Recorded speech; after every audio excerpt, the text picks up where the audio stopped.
Good evening and welcome. I would like to call the July 6th meeting of the City of Issaquah's Development Commission to order at 6 p.m. As a reminder, we do still have a remote aspect to our meetings. This means both staff and members of the public may be participating in the meeting remotely via the WebEx application. Our first item of business tonight is to take action on several sets of meeting minutes that we have for April 12th, May 12th, May 18th, and June 9th, all of which were provided in our agenda packet, so I hope everybody's had a chance to review the minutes. So first, are there any corrections to the April 12th minutes provided in the packet? Hearing none, the minutes are approved. Are there any corrections to the May 12th minutes in the agenda packet? Hearing none, the minutes are approved. Are there any corrections to the May 12th minutes in the agenda packet? Hearing none, minutes are approved. And are there any corrections to the May 18th minutes? And finally, are there any corrections to the June 9th minutes provided in the agenda packet? Hearing none, all the meeting minutes are approved. Next, I'd like to open the floor for any members of the public, in person or virtually, who'd like to make a general comment. This is not about the Milano Issaquah Apartments project, but on general topics. There will be an opportunity later in the meeting for those who'd like to comment about the project on tonight's agenda. Those who are here in person and signed up in advance to make comments will be called on first. If you're in the room and did not sign up, I'll ask for other speakers before closing this portion of the meeting. If you're joining us by computer or smartphone via WebEx and you'd like to make a comment, please raise your virtual hand. This varies by device. One option may be to go to the participant panel and choose the raise hand icon in the lower right corner. It may also be located under the reactions menu or the more menu. If you're on the phone and not on a computer, to make a comment, press *3 on your phone. For those making comments, please direct them to the Development Commission. For in-person attendees, please step up to the lectern. For meeting attendees participating virtually, when recognized, please unmute your microphone. When it's your turn to speak, state your name each time before speaking. Speak clearly, and especially if you're attending remotely, please pause frequently. And please limit your comments to 5 minutes. If you're attending virtually and you don't respond after your name or phone number is called, or if your connection's lost, the meeting will need to proceed. You're encouraged to rejoin the meeting if you're able to do so. Ms. Porter, has anyone signed up to make general public comments? Chair, no. Can you hear me okay? Okay. Yes. No one has signed up to make general comments in the room here. And let me just monitor to see if anyone indicated a desire to speak virtually. Okay. I don't see that any, oh, I do see a raised hand. Okay. Carlos Tapang, I see you would like to make general comments. The Development Commission, I'm going to make you a panelist now. You should then be able to unmute and can choose to turn your video on.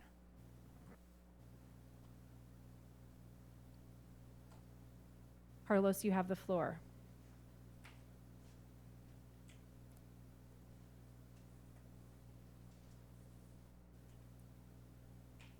Good evening. My name is Carlos Tapang.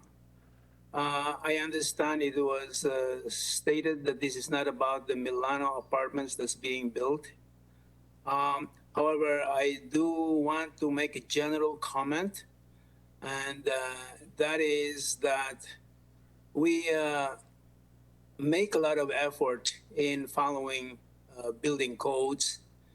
And so I think the people who are making the decisions should take that into account, whether the business is actually providing a benefit to the community or not. And I think that's the only consideration, right? I mean, if people want to have a nice apartment in a certain location, and I'm sure that's been vetted and everything, I think it should happen. I mean, it's for the good of the community. That's all. Thank you.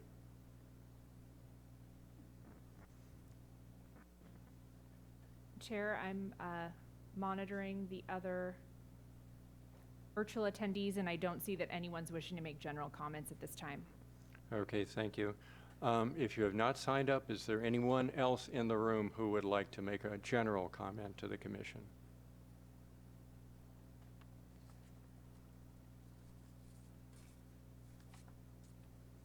Thank you. Hearing none, we'll move on to our main agenda item of the evening, Joint Community Conference and Environmental Neighborhood Meeting. The purpose of this meeting is to provide the community an opportunity to participate in the permitting process, generate discussion, and understand the proposal, with particular focus on critical areas on and off the project site. The order of tonight's meeting will be a staff presentation first, and then an applicant presentation. Then there will be an opportunity for public comment, and finally, comment by the Development Commission.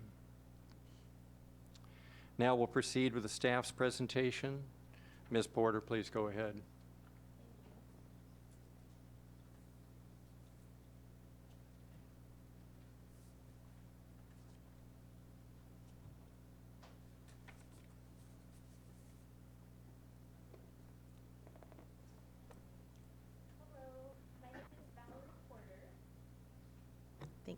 Hello, my name is Valerie Porter, and I'm an associate planner. I'm going to be the planner reviewing this project. So tonight we're having a joint community conference and environmental meeting, and it's important to note that the Development Commission is restricted from communicating with the applicant or members of the public about this project. There will be time to direct communications at the public hearing once it's scheduled. The purpose of tonight's meeting is to have an informal conversation about the Milano Issaquah apartment project. This meeting is to grant the community an opportunity to speak directly to the applicant and voice any concerns or ask any questions. No decisions will be made tonight.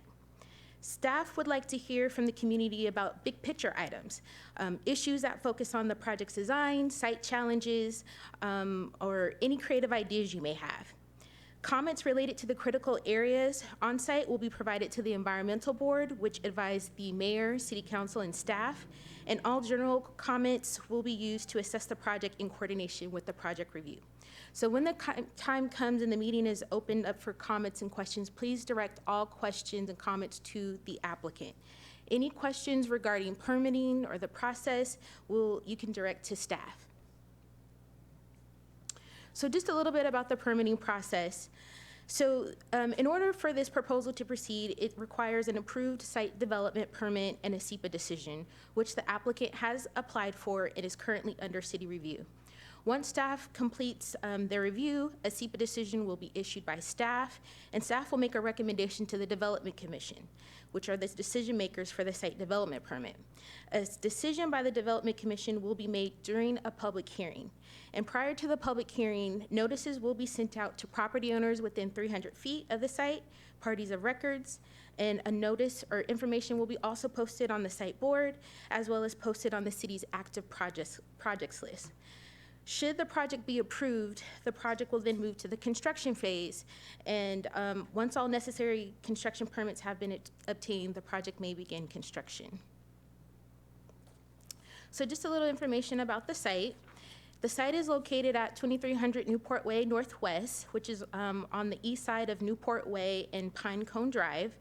The site is located within the central Issaquah sub-area and is zoned village residential and has been designated multifamily residential by the comp plan. Due to the location of this site, the project must comply with the Central Issaquah Development Design Standards, the Central Issaquah Architecture and Urban Design Manual, as well as this critical area code that's located in the Issaquah Municipal Code. So just a little information about the project. I'm not going to get into detail. I'm going to let the applicant do that. But the applicant is proposing to construct a 7-story apartment building on a 1.3 acre site.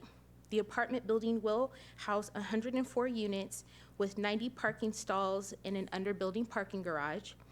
The project is proposing site improvements which will consist of an internal road that connects to Newport Way, landscaping around the site, indoor and outdoor community space for the residents, a through-walk passage along the backside of the building, utility services for the site, and frontage improvements along Newport Way. The site does contain critical areas. There is one stream, which is classified as a Class 2 with Salmonoid. That has a standard buffer of 100 feet. The applicant is proposing to reduce the buffer by 25 feet to make it 75. There is also a wetland off-site that is classified as a Category 3 wetland and has a standard buffer of 75 feet. The applicant is proposing to reduce the buffer to 56.25 feet. There's also steep slopes on the site, and they're located along Newport Way. The project believes that the steep slope qualify for exempt, and so they're proposing to make direct impacts to the steep slopes. There are some trees on the site, some located within the developable area and some located within the critical area buffer. The project is proposing to keep all trees located in the buffer, but remove all trees located in the developable area, which you can see on the plan are marked by X's. So before I hand things over to the applicant, I would just like to remind everyone that this project is still under review by the city and additional changes may occur after this meeting. Should anyone like to stay informed or become a party of record, provide written comments, please feel free to contact me. My phone number and email are on the notice that you received, and as well they're posted. A public hearing for this project has not been scheduled yet, but once one is, notices will be sent out to, again, the property owners within 300 feet, parties of records. There will be information on the site board, and this will occur 10 days in advance of the meeting. Chair, that concludes my presentation.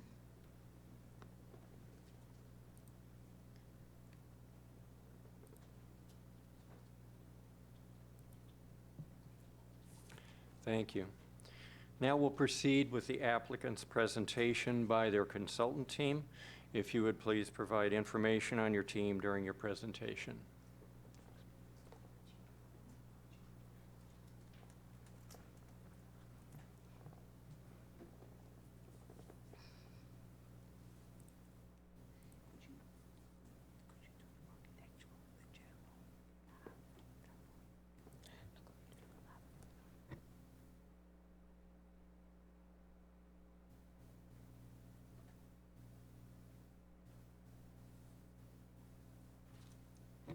Well, my name is Hossein Koram. I'm the applicant here. My brother, Frank, is my partner. I'm glad to have him. And I owe a lot of this work to my lovely wife, Elohe, who is there. She supported me through all the years. You know, one thing that we do is we become part of the communities that we serve. I never forget the day we came to the United States. I was a teenager. And we had to escape Iran. And we left with nothing more than a little suitcase, my family. We came, and this great country gave us sanctuary and treated us as one of our own children. Went to school, got a degree in engineering. I worked for the U.S. military. I worked for the Boeing company. And then I started my own business. I'm in gratitude and a debt to America who given me sanctuary to be who I am. Me and my brother started a development business about 25 years ago. We're small local developers. We become part of the communities that we serve. We listen to our neighbors. We listen to the community. And I want to hear from the members of the community and the planning commissions tonight. How is it that we can do this thing better? The project, I want to go to the project here. The project actually has a Class 2 stream, as Valerie mentioned there. Currently, there's a single-family home on site. The single-family home is on a septic tank and a drain field. And the drain field actually deposits very close, roughly about 20 feet away from the stream itself. It's been there for years. There's a suspicion that there is a fuel tank close by within 20 feet or 25 feet of the stream. And not only that, the stream is wide open to the public. So is the wetland. So what we're doing, we're actually applying under the current Issaquah Municipal Code for a buffer reduction of 25% of the stream in return for closing the stream off at 75 feet and removing the nonconformities and the contaminations that is being released into the stream. The code provides for one-to-one. We're roughly, if I remember, we're roughly about 7,700 square feet of of impervious space, and Civil can correct me if I'm wrong, that we're removing, that what we are actually reducing the buffer, if I recall right, is less than 5,000 square feet. So there's a significant improvement in the buffer, and the buffer actually is being enhanced. Currently the buffer is vegetated with invasive species. We're removing the invasive species and planting the native with irrigation, and try to restore the buffer to the original pristine conditions prior to all of this happening.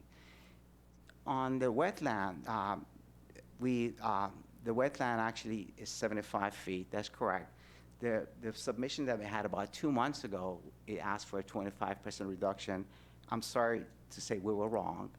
25% is not proper, it should be 15%. So we already made corrections to the plans, and you can see it up here.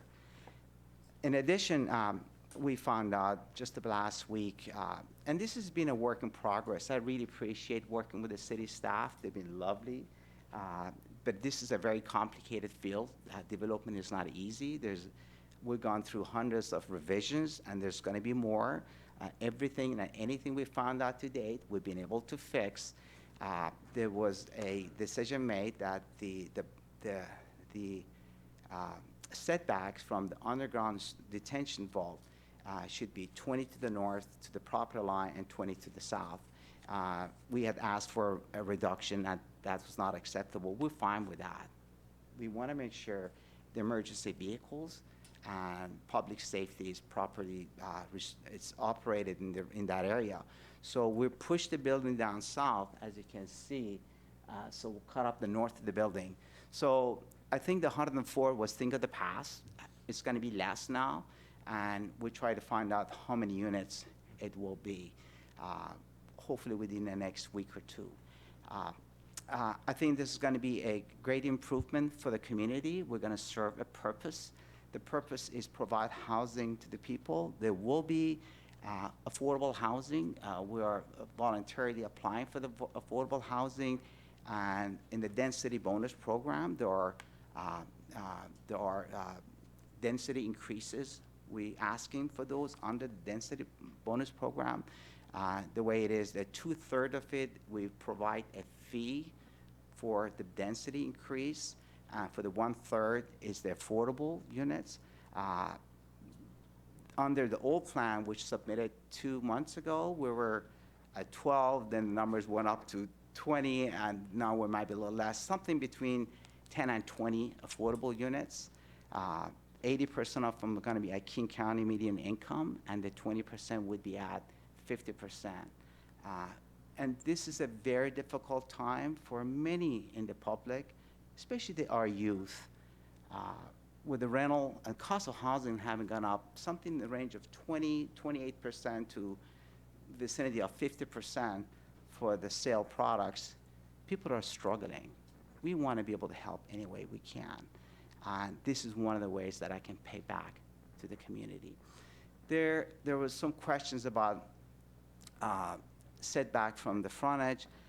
The current city code provides for 0 to 15-foot setback from Newport Way. And actually, we're roughly about 13 or 14 feet. I don't think we can go much. I mean, this is as far as it can possibly be, with the 15 feet being the maximum. There was a issue with the site distance that architect was able to solve, and later he could answer that question. We were asking for, we didn't properly ask for a deviation, but we end up pushing the building back a little bit and cutting it and rotating it. So right now, with this new plan that you see up here, the site distance for a left turn, which is at 335 feet at 30 miles per hour, is being met. We don't have any issues with that. We've been able to solve, we tried to solve everything that we know. This is a work in progress. City has been, staff has been great. Director Dollywall has been great. Valerie's been great. So we look forward to continuing that great relationship for the benefit of the public. There has been some comments about the look of the building. This is this is traditional Issaquah. It's designated for the area. It's village residential, the zoning. The current zoning, it's a medium density, has a floor area ratio of 3. With the recalculations of our density calculations that Valerie informed me we were wrong, and that's not a revision that we fixed, we're roughly about 2.3 or 2.4, 2.3 something and a change. So we're way below the allowed of FAR of 3. As far as the height goes, where the maximum height with the density increase allowed under the density bonus program is 65 feet. We're roughly about 64 and a change, maybe about 64. So we meet that too. And by the way, the density bonus program was inspired by state of Washington mandate on the RCW to provide affordable housing. So city of Issaquah, I think they did a great job trying to follow the state mandate and provide housing for the youth and the people who really need to wanted to live in Issaquah. We did get some comments from some of the public that we have too many apartments, too much construction, and I understand that. If I had a choice to look at the building or an open field, I would take the open field. Let's be honest. That's better. It's prettier. I don't want to look at the building if I don't have to. But I think the city of Issaquah did a great job of balancing the need of the current residents, who, by the way, they don't live in central Issaquah. Most of them live in the residential area. This property is located in central Issaquah. It's part of the downtown zoning. And the need of the people, the next generations. There's some people here who are going to testify tonight. How can we expect our people to pay 30 or 50% more from last year for their housing? I know my income hasn't gone up that much. And I think most people's income have not increased by that much. So I think we need to consider those things. And a deal that not everybody's happy is a right deal, I think, for the public, because we all have to take a win on this thing to a certain extent. Nobody will have it all. As far as the traffic goes, yes, I do know we'll add somewhat to traffic. And our traffic engineer tonight, he's going to answer some questions. But I think you got to look at the holistic vision of this thing here. We have tried to mitigate the traffic to the maximum extent possible. I think the channelizations, there is raised intersections that will end up lowering the vehicle speed from the current 30 miles to a lower speed. So with the public benefit, and by the way, we have a through block passage which you kind of see on the right-hand side, which actually it would be a benefit for the public, for the neighborhood. People could walk in that area, walk their pet, walk their family, and it's not just for the property. The neighboring properties could enjoy it too. And we have we have to have signs, education signs. So I think it's really meant to integrate the community and the nature and the environment together. Currently, the site is all being used. The entire site is being used. What we're proposing is to close 38% of the site. and call it natural habitat growth. Maybe I'm saying the wrong terms. I think the ladies would know better. She's our landscape architect. And this is the area which is the area of reduced buffer. And what it does, it protects the environment, it protects the stream, it protects the wetlands, so it's not being intruded by public or by drain field or by a possibly leaking fuel tank, which might be close by. So I think I want to, there's a lot of questions maybe out there. I don't want to be talking too much. I want to take questions whenever the staff thinks the right time. If I spoke too much, please forgive me. I've been at this thing for 3 years. It's a long time. My wife is very patient with me here. And we're a small company. We don't have like a league of consultants and managers. You're looking at me. I'm the lead. I have great consultants here, but there's a lot of translation between the project management and the consultants. There's a lot of back and forth. And I know Director Dollawall and Valerie, please forgive me if I ask too many questions, if I've been hard. It's been a long time. This is a difficult project. We're in difficult times. We're in the time that inflation is ravaging the middle class. We're at the time that the incomes are been actually regressing. The rents are going through the roof. The cost of housing is too much. I think we need to be courageous in our decisions. By the way, the solar program that we have, we're proposing to use solar on the roof. The entire roof is going to be covered with the solar panels. We're proposing the solar system to provide for roughly about 80% of the common area energy, 80%. People say, well, does that really make sense? Well, yes, it does. It does make sense. I'm a mechanical engineer. That was my passion. When I graduated from Washington State University, I can't remember, it's been so long. I always want to do a solar program. This is my chance. Don't take it away from me. And I tell you here, the calcs are within 5 years or 6 years, the solar program, it's going to pay for itself and it's going to start making money. Yes, it's a bit of a bite at first, but it will pay dividend. Now, not only that, we're going to be LEED certified. We're going to be at the leading edge of the technology and to make sure we have sustainable material and installations for this project here. This would be a truly landmark community for the city of Issaquah, something that the commissioners and the city council could talk about as a unique product that actually protects the environment and serves the community need. Now, going back to the trees here, yes, we made a mistake, another reason. We were proposing to remove all the trees in the developed area, but guess what? We were wrong. Sorry, we got it fixed. We're keeping two of the. That's okay, no worries. We're saving 2 of the significant trees. I think we're planting, is it 29 or 29 trees. So we're basically cutting. How many are we cutting? Like 4 or 5 or? We're cutting 6 trees, significant trees. We're planting 29. But the real deal is this: the solar program that we're proposing actually is providing for carbon footprint equal to 1,200 trees a year. 1,200, 1,200. In a 25-year period, the solar program that we're proposing is equal to 30,000 trees planted. So really, progress, modernity does not have to come at the expense of the environment. There's a way we can address both.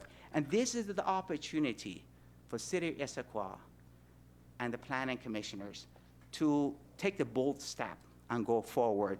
Yes, it's going to be challenges, but I think we can overcome the challenges and serve the need of the future by allowing Milano project to proceed. And we're still going to have revisions. We're going to do them all, and we're going to do a great project for this entire city. Thank you very much.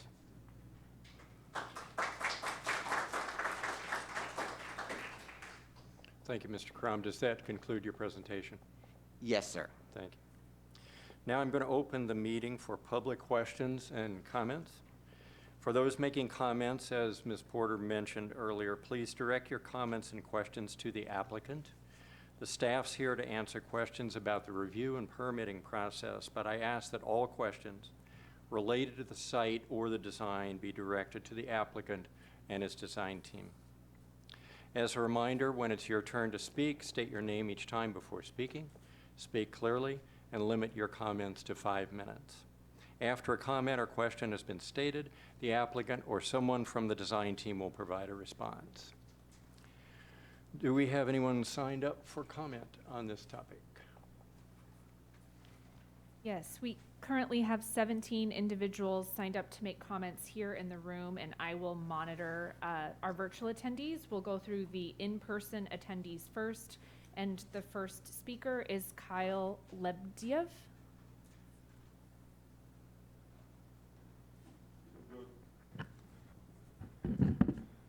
Thank you, dear Commission, for the opportunity to speak. Thank you, Mr. Hussein. My name is Kyle. I'm a local contractor and the owner of the small construction business that working throughout the Puget Sound. Being in the field, in the construction field every single day and working on the residential construction when the multifamily new projects, I can tell you and clearly one thing, that our cities, our Washington state in a housing crisis. And as sooner we're going to resolve that, it's going to be better. So looking on a great Milano Issaquah apartment, it's going to provide a significant relief and the price drop in housing for the community. It's going to provide a lot of potential for the youth. It's going to drag much more people within the city limits, which is going to attract a lot of investors to invest in the city and do much more business, which is going to give the bigger growth for the city. I just want to let you know that the Washington State recently been ranked by the housing study 50th, which is the worst out of the 50 states by housing numbers per family unit. The Washington State shortage on the housing approximately stands in 250,000 units. So I just want to ask you, Commission, when you're going to make your decision, please consider my comments and proceed with the permitting as fast as possible to construct Milano Issaquah apartments. Thank you.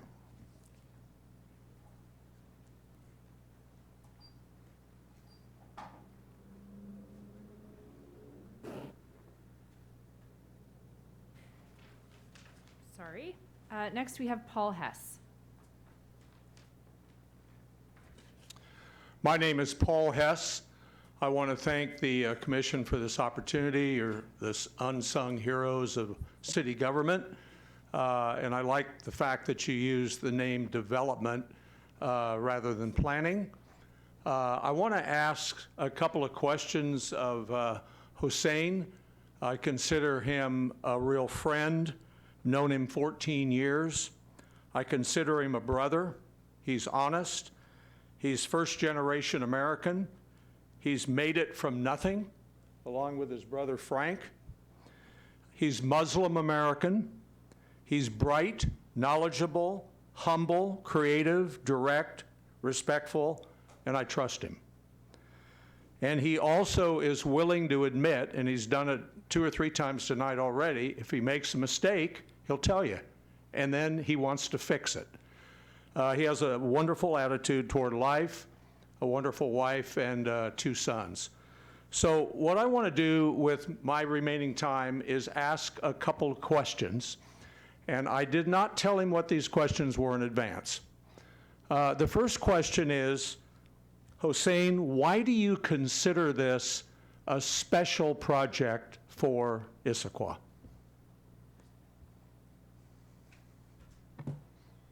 Does it work? Yeah. Well, good question here. When we take a project on, we become part of that community. I was really amazed with the natural scenic views, the streams and the wetlands and the buffers. I really took a personal step to make sure that we could bring a stronger connection between the people and the stream and the buffer and the nature. The true block passage that we're proposing will do just that, with signs along the way, educational signs, fish migration. It will show that we are part of the community we live in. This is what we need to respect. That's what we need to cherish and what we need to conserve. Okay, and my second and final question, Hossein, is can you tell me why you were so intent on checking all those boxes of LEED certification, you've got solar, you have made sure that there's a piece for the affordable housing. Talk to me about why you wanted to check all those boxes. You know, when I came to this country, I'm an immigrant, Muslim immigrant, the way you said it. I love this country from the day I arrived. I felt I was born here. I'm at awe to many of you who are here, who given me and my family sanctuary. But I think what happened was I was amazed by our way of life, throwing away things, discarding things, not valuing the assets that we have or the objects that we serve. We throw it in the trash can because it's not economical. Well, I don't believe in that. You ask my wife, our garage is full of garbage, stuff that I want to use one day, and I do use them. And I think we need to make a difference. We cannot ravage our environment the way we have been. We can make the solar work for us for 4 months a year. In rainy Seattle, we can export electricity into the grid 4 months a year. It's just right before us. The lead part, you can actually, when you turn on the bathroom fan, you're exhausting air that is at room temperature at 75 degrees. It's so easy. Put heat exchanger on that exhaust, recapture the energy you're throwing away. I mean, for me, it was just, I was, we waste so much in this country. And I really want to make a difference. This is not about making money. This is about doing the right thing. And I'm here to do the right thing, and I think we can do it together. Yes, we're going to have to make sacrifices. We're going to cut 4 trees. We're going to plant 29 or 28. Yes, but what we're installing is 1,200 trees a year. So yes, we're trying to make a difference for the environment. Next one, sir. I want to thank you very much, and I want to thank the commission for this opportunity. Thank you. Our next commenter is Paul Glumaz.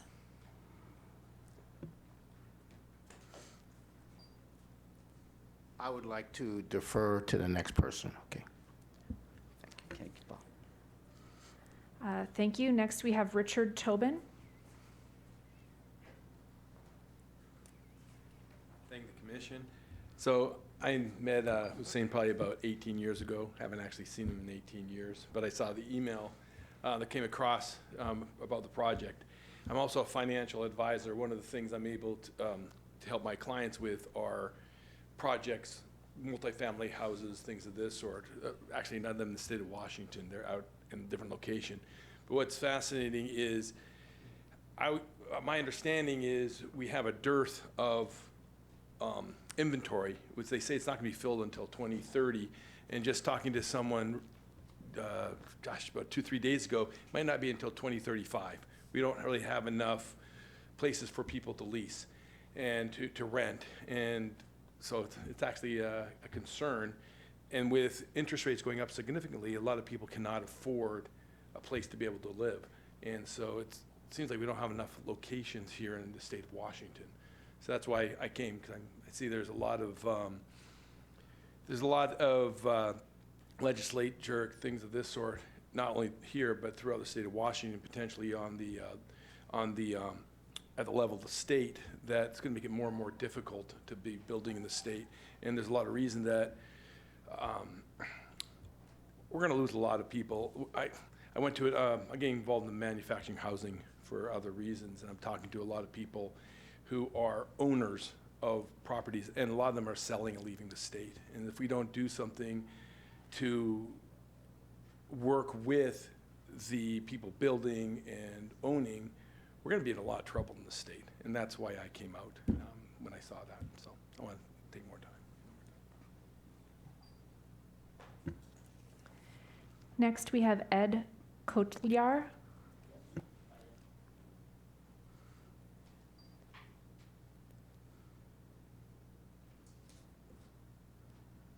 Ladies and gentlemen, my name is Edward Kotler, and I'm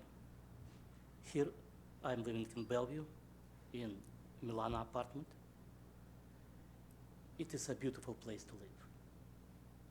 It's good maintained, it's very clear, very clean, and we always feel support of the management and staff in our apartment. So why I'm here right now? I know next project will be the same or maybe even better than at Milano at Bellevue. And this project, new one, is using the energy saving programs such as solar and LED certification. And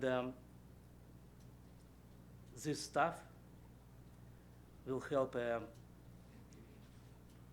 and this certification will help to reduce the waste of energy and reduce the carbon footprint. As we know now, cost of housing has increased for about 30% in the past year. And also we know everybody, it's a small supply of the living place, and it's a high demand. Also we got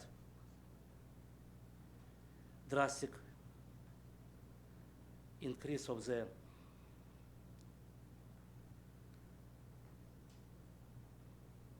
price of the houses. And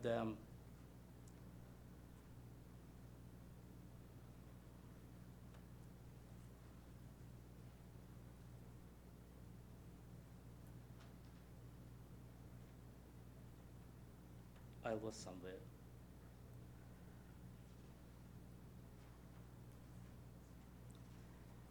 Yeah, we have a small supply of housing and big demand. So average working people who are being crushed by the high price of real estate and inflation cannot afford to own houses now. And they, after all, they have to rent. It's what is a Milano project for. As long as the building code are being followed, we need this project and other projects like this to use pressure on people and make living more affordable and find a nice dwelling for people. The exterior of Milano, of Issaquah, has a traditional look and very appealing interior. It is going to be a great and nice addition to downtown of Issaquah. Also, it will bring more diversity in architecture of the city. I hope it will be not like all other typical buildings what we have in front of the Issaquah on a I-90. So it's all what I got. Thank you very much for your time and your attention. Thank you. The next speaker is Matthew Patrick Thomas. Hello, thank you. I want to disagree with something you said in your testimony, Mr. Haram. You said that you'd rather look at an open field than this beautiful building. I think this building would be better looking than an open field. So I've known Hossein now for about 17, 18 years. I've known he's an honest man. He's a sincere man. To speak to his character, I can see tonight it's typical Hossein. He sees a problem and tries to find a solution. He's a problem solver. And I know he's just talking about how your working relationship, how you're trying to solve problems. That's very important as because you're going to be a partner with the community at the end of the day. You're making a partnership with the community as a developer. I've learned more tonight about the environmental, with the solar panels and all that. It sounds like this project could be an example for other cities to follow, having projects at this standard with the respect to the environment and the solar stat. I got a question for you then.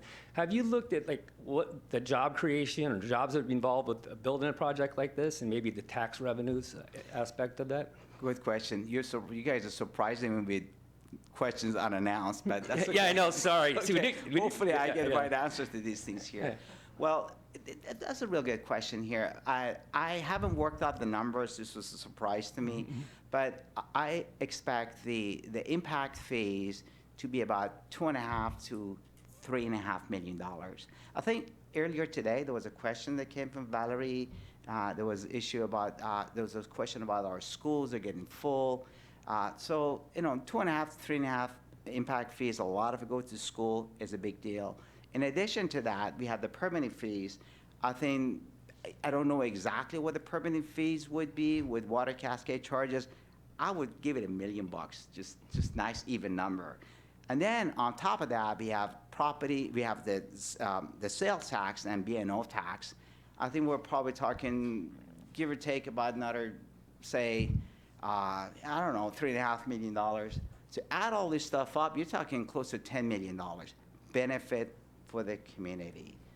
And I think we're at the time that we have to start thinking about these issues here with the economic recession coming down the pike.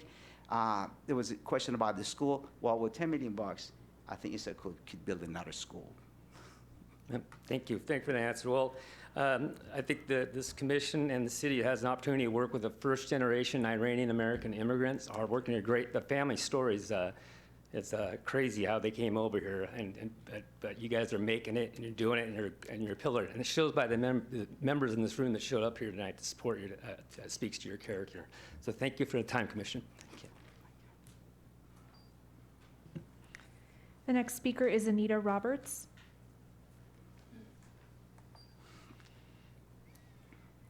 Good evening.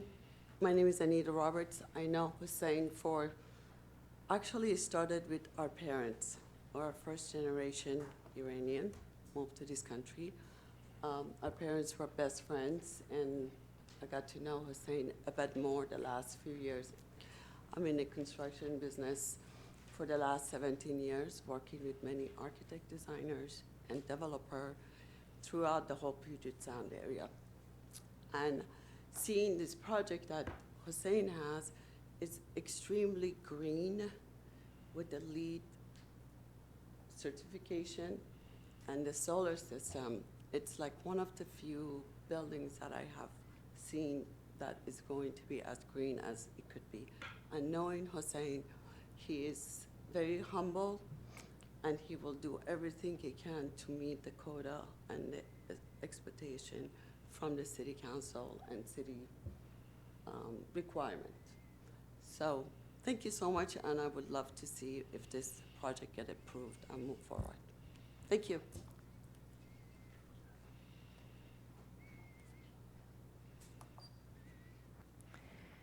The next speaker is David Tegler. Commissioners and Chairman, I'm a licensed professional engineer in the state of Washington. And what I value, at least in my professional side, has always been doing it right, try not to make any mistakes, and making sure you follow the process. And the thing I I don't know this, but you guys need 10, 15, or 20 Husseins, not just this one, in Issaquah. You need that level of development to get the housing problem under control, but you've got him. And the concern I have, and I've been involved in various certification activities where you start with, does the building meet code or doesn't it? And then there are some discretionary issues like setbacks and that sort of thing that they're either a safety or an environmental hazard risk that they can either be addressed or not. But it shouldn't be some whim or some paralysis by analysis that afflicts this project or any project. And I think as a commission, you really need to pay attention to how much analysis you're doing. Is it being prudent with his development time and the development time to get these sort of projects improved to enhance your city? And I'm speaking more globally. I'm from Maple Valley. I think there are good projects and bad projects, but are they being executed timely, one way or the other? A developer is making a financial risk to commit to something like this. They need either an up or down, and then the rules can't change. And that's true as far as the building codes. It's true in manufacturing automobiles, and I was involved in the commercial aircraft side. You set the certification standard for the aircraft, and that's it. Admittedly, Boeing cheated, and that's a problem. But you have to trust, in this case, Mr. Hussein, to do what he said. He's got enough personal representatives here to convince you that he's probably going to do a pretty darn good job on this building. But I would admonish you, please don't let the tyranny, really, of paralysis by analysis stop this program or any others that should come down the pike here. We need the housing. Interest rates are climbing. He's in a horse race to get this thing built and do it in a competitive way, hopefully with the interest rates not going through the roof. So I thank you for your time. I hope you'll consider the technical aspects I'm raising here of getting projects built and really being mindful of the certification time. Thank you. Next is Bradley Corner.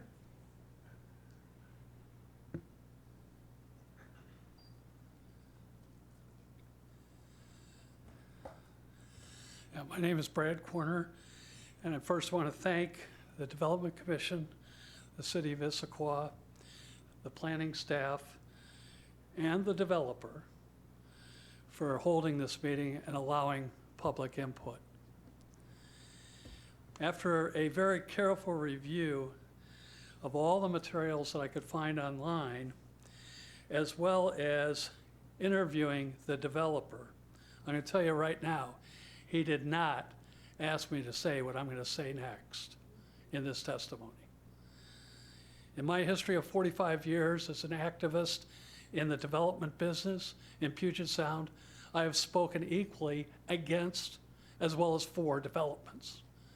And what I look for is to see if they follow the rules and are willing to work with staff to make something that's a benefit to the public as well as for the proponent project. So, Hussein, I believe that you should ask the Development Commission to reconsider the 25% reduction in the buffers. And for you that are doing all the work, I've read your notes of your meetings. Man, you have a very, very number of opinions on your commission. So I hope that you're able to work through this, because I think with all of the impervious trade-outs, it still fits in the formula to give the 25%. But I'm going to ask you to take a different viewpoint on what he is really doing to help the environment. Right now, the current situation, taking away the house and all the stuff that's being polluted, but looking at the after condition, you have a new urbanism project that is beautifully modulated against the height limits and will fit into this corridor. But what you have at the end is you have a open field by Schneider Creek that technically is an invitational nuisance, where you're inviting human beings to come invade the wetland in the stream corridor. So in terms of the proposed trail, which is up to 15 feet in width, I believe that should be considered heavily in terms of its great use in a reduction of the buffer, because you're going to have interpretive information and you're providing an incentive for the public to stay out of the wetland, out of the stream corridor, and actually learn something about it while allowing it to restore itself as part of the requirements in the code. So that being said, I favor this project. And yes, there's a lot of details. It's a work in process. And I recommend that all parties work through the process with staff and to obtain the right fit, it's the best way I can say it, of the site plan for both a new housing community and a better preservation of the stream corridor in comparison to the status of the site. I encourage the developer, Hossein, and staff to work out the details that results in no loss of units and housing, and balanced with the proposed enhancement and protection of the open space, wetlands, and the Schneider Stream Corridor. Thank you.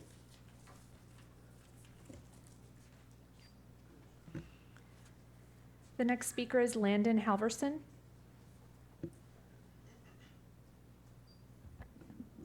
Hi there. Excuse me.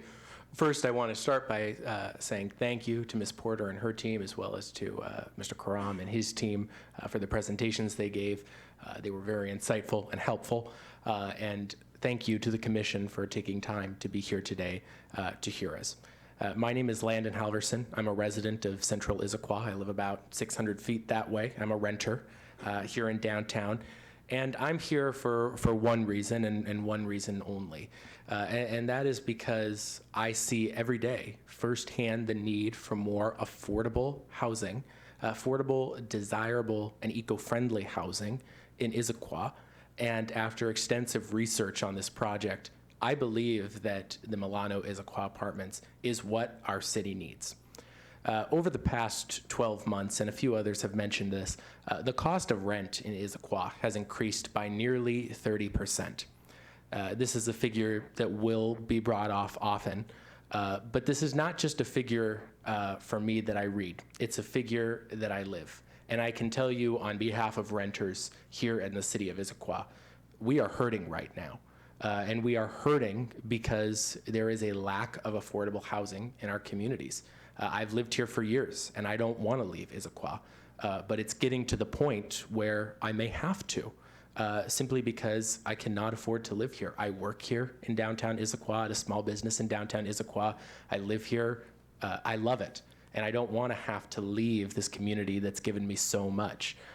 But it's getting to the point where me and my neighbors are having these conversations that we may have to because we simply cannot afford the rent.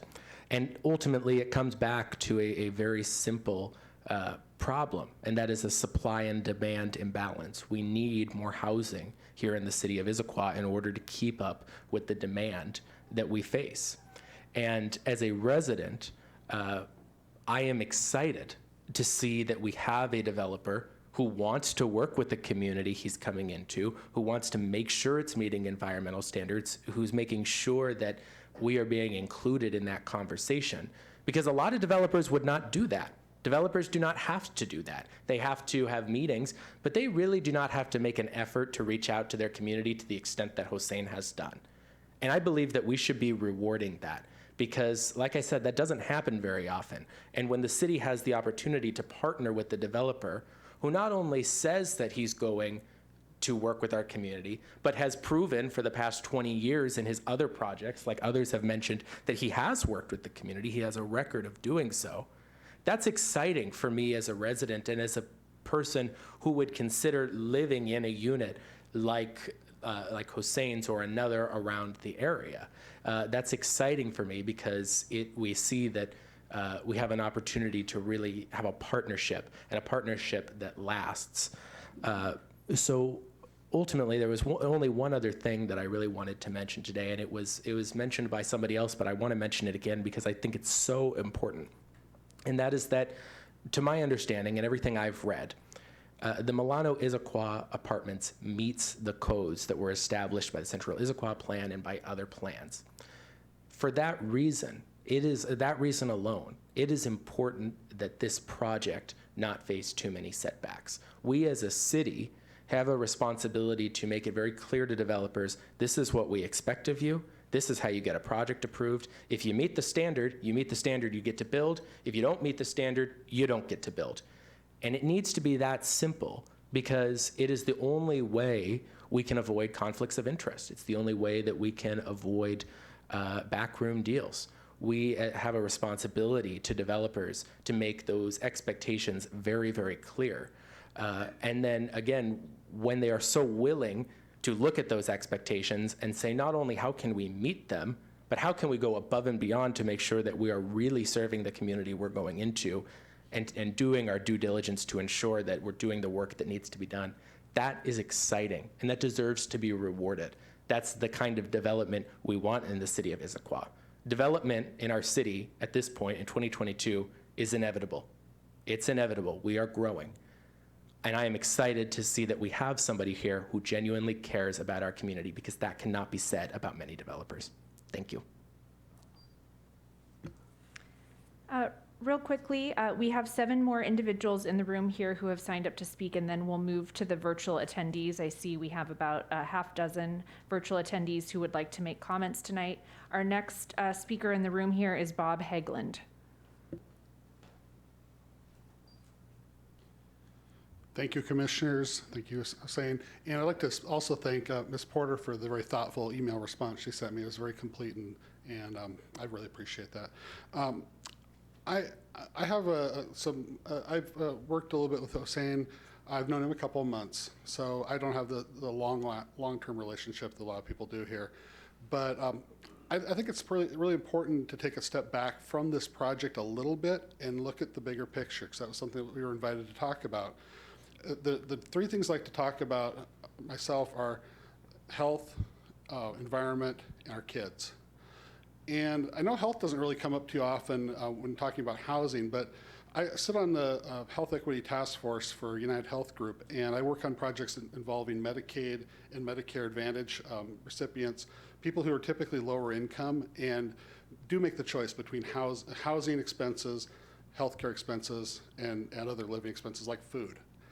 And the more that we drive up the price of housing by having low supply, the more we make people have to make the choices in other areas. Health in particular is one that people sacrifice a lot in from what we see. And that really concerns me because when we're looking at right now, we heard earlier, the 250,000 units in the state of Washington shortage. I think it's probably a little bit more than that even just from what I've seen.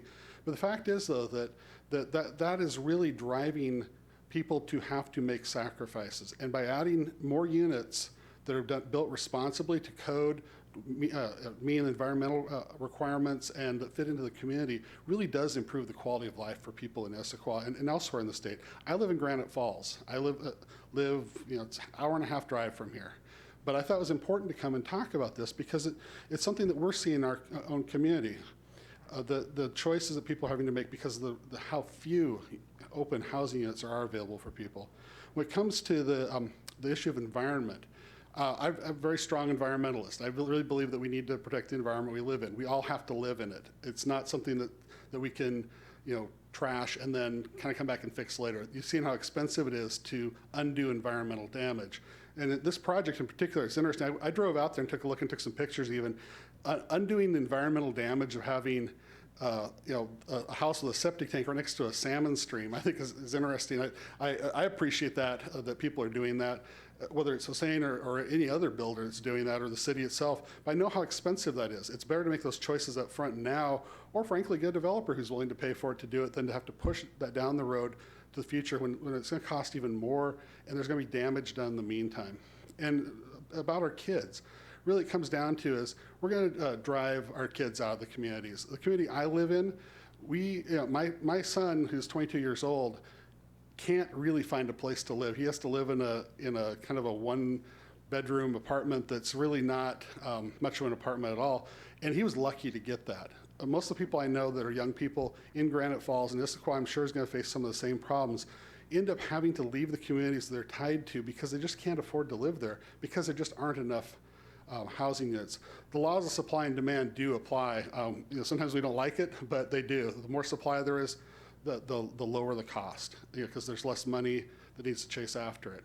So just on that, I'd encourage you to consider those aspects. Again, the health aspect, that really it does make your community healthier because people have more money to spend on other things like health care, like better food, better choices. And the environmental issues, I understand that, and this is a question actually for Hussein, what's the percentage of electric vehicle charging parking spots are you planning to build? It looked like some crazy number. What was that? The requirement in the code is 10%. We're actually doing 30% of the parking stalls are accessible EV charging stations. That's the way of the future. I want to get ahead of it. So, well, thank you. And I saw that, and I thought, this is kind of crazy because that's a lot of electric vehicle charging stations. But then look at how many electric vehicles we're seeing on the road, and we're trying to encourage more of them. So I think that this is an example of really forward thinking. Whether you meant to or not, I think you're solving a problem for the future. And I think that's something that we need to consider. And again, about our kids, that's environmental consideration. The kids, again, is that we need to really think about what we're leaving them. We're at risk of leaving the world worse off than we found it. I'm 56 years old. That concerns me a lot. And it's something that I really think that things like this project and others around it that you're going to see in the community that are either coming up down the line now or coming soon are going to be very much like that. It's a choice really we have to make. Are we serving our future generations or are we not? I know you have tough decisions to make, and I really thank you for your time. The next speaker is Ditos.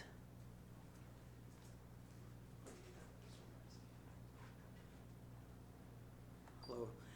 I didn't realize I signed up to speak when I signed in, but I'll I'll be repeating what the other people have already stated. And 2 points. One is, I think that we should approve Hussein's project just like any other project. One is that the rules are clear and that the rules are followed. And in this case, from what I've heard, not only are the rules being followed, they're going beyond it. I mean, to improve on things. So I think that should be a plus for this project. And then secondly, many people have already spoken about the dearth of supply, and I'd just be repeating the same thing. I'm just anecdotally, I am a landlord in Seattle, and just a few months ago, we opened up applications for one of our units, and we got like 24 applications for one unit, and that's not happened before, even a year ago. That's how much demand there is for housing, and I think it's another point for approving this project to add to the needed supply in the market. That's all I have to say. Thank you. Ken Madinsky.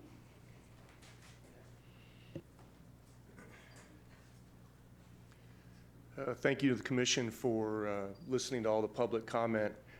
I've only known Hussein for probably a few months. I've probably learned more about development than I ever thought I would. And Hussein, listening to you speak, I actually have a couple of questions. One is, you said you've been involved in this particular project for 3 years.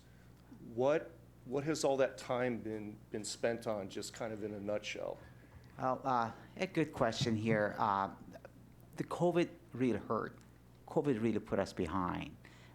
Whether it was, it's just people were not working at the rate that was expected. It's a difficult project. There's a lot of challenges. It's a constrained site. So that made it longer. And, I want to be honest, we've made some mistakes. My consultants made some mistakes. They shouldn't have, but that's okay. Well, we're here to fix everything and anything that we need to do to meet code, we will do. And up to this moment I'm standing in front of you, we fixed everything that we know of. So those things put us behind a little bit. But I'm ready to run forward and get this thing done. And if you get the go-ahead, the permits that they discussed earlier, how long is it going to take before the building's ready to be occupied by tenants? You know, the city is changing its code.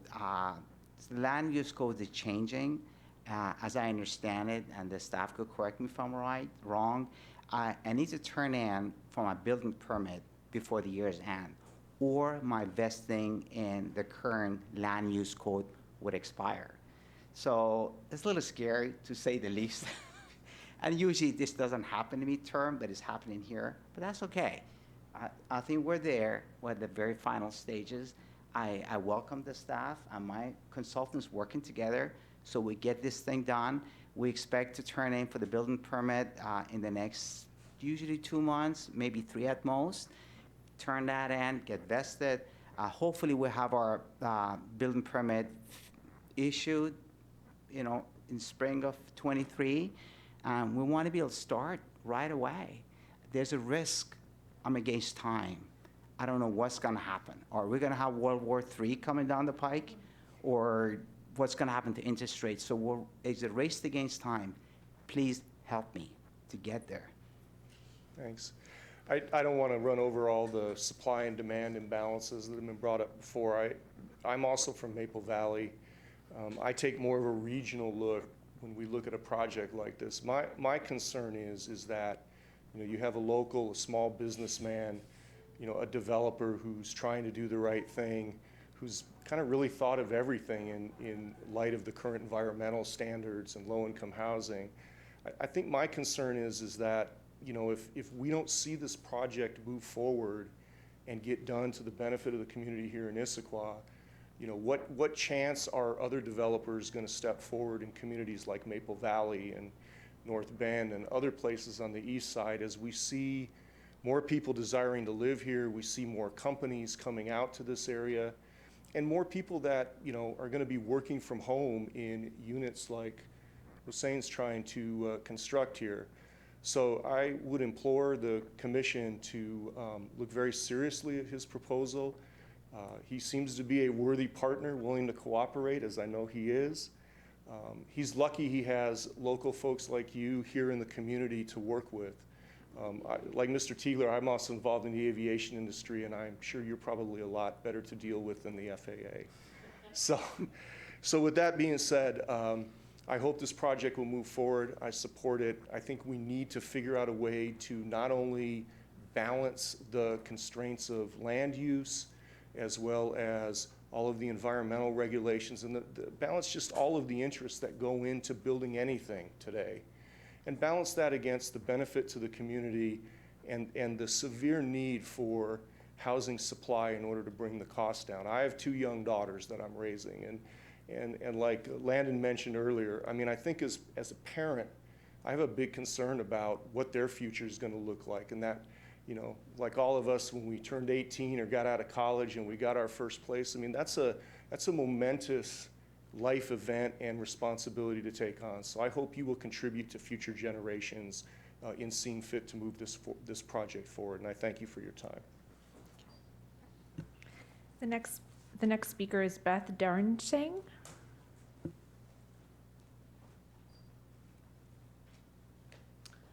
Hello, my name is Beth Darnshang, and I just want to encourage you. I'm just impressed with the level of work that's been put into this project, and how it's not only meeting code but exceeding code.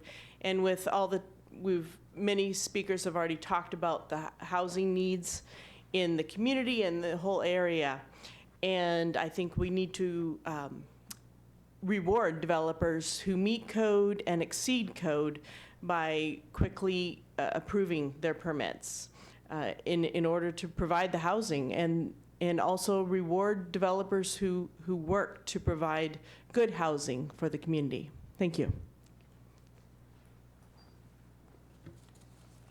Next is Valerie Goloborodo.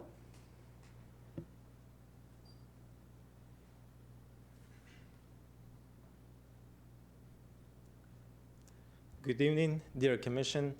My name is Valery Golobrodko. I am immigrant from Ukraine, one of over 70,000 people that immigrated to this wonderful country and this beautiful state. And as you know, the state is accepting many, many more immigrants from Ukraine, refugees from Ukraine. I know many that work, I know of Ukrainians that work for Mr. Karam. I know of Ukrainians that lived at his residence, at his apartment buildings. And everybody spoke very highly and speaks very highly of him, of his integrity, of his honesty, of his hard work, and all the other words that were told before me by Paul, by Matthew, and other people. He came to this country as a refugee, as immigrant, with practically nothing, just 2 suitcases. So am I. And I'm very inspired by what he, by his hard work and his integrity, achieved in this country. And this was possible because of laws and order and support that we receive from governments and municipalities. I'm also father of 4 children, expecting number 5 in a couple of weeks. And this is country not just of myself, but country of my children. And I want to have this country in a better position after, for my children. And I believe what Hossein Karam is proposing to do with this piece of property will improve it, and our children will be happy to see environmentally clean place that will not be polluting rivers with diesel or other possible fuels, and with things that are were left in tanks there. So I'm here to say, to encourage you to support codes and let Mr. Hossein Karam to build this apartment building that will many people, including I believe Ukrainians, enjoy, and will be grateful to Mr. Karam and all of you for supporting it. Thank you. Next is Bruno Kelpsis.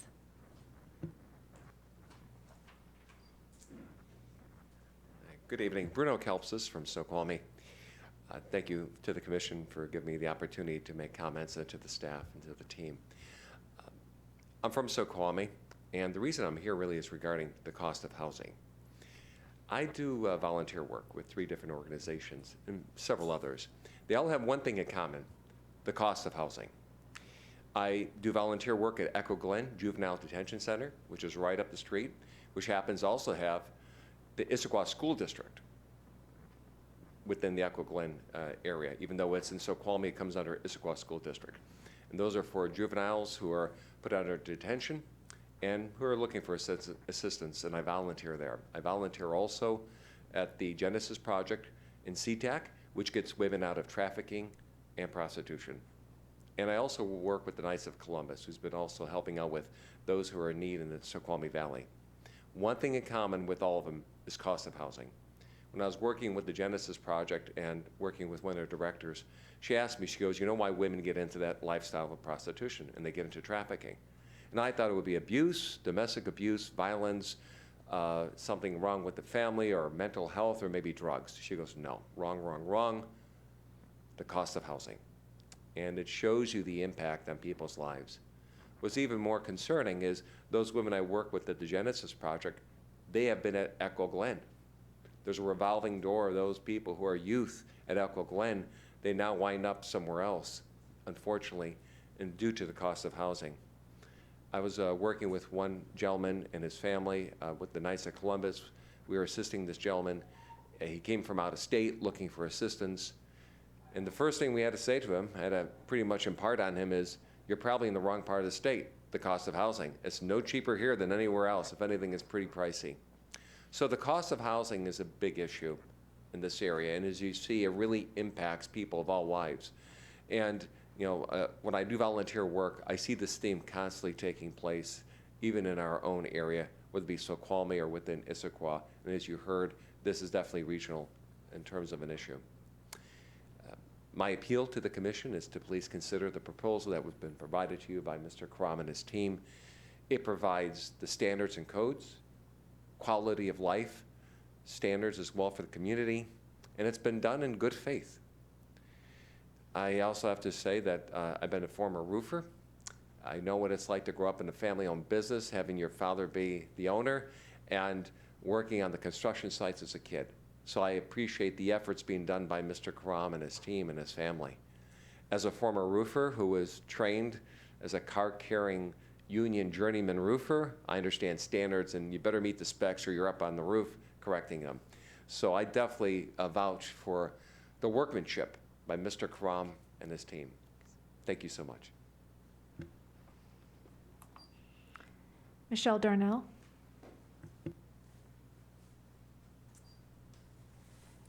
Thank you so much for letting us have this opportunity to support this project.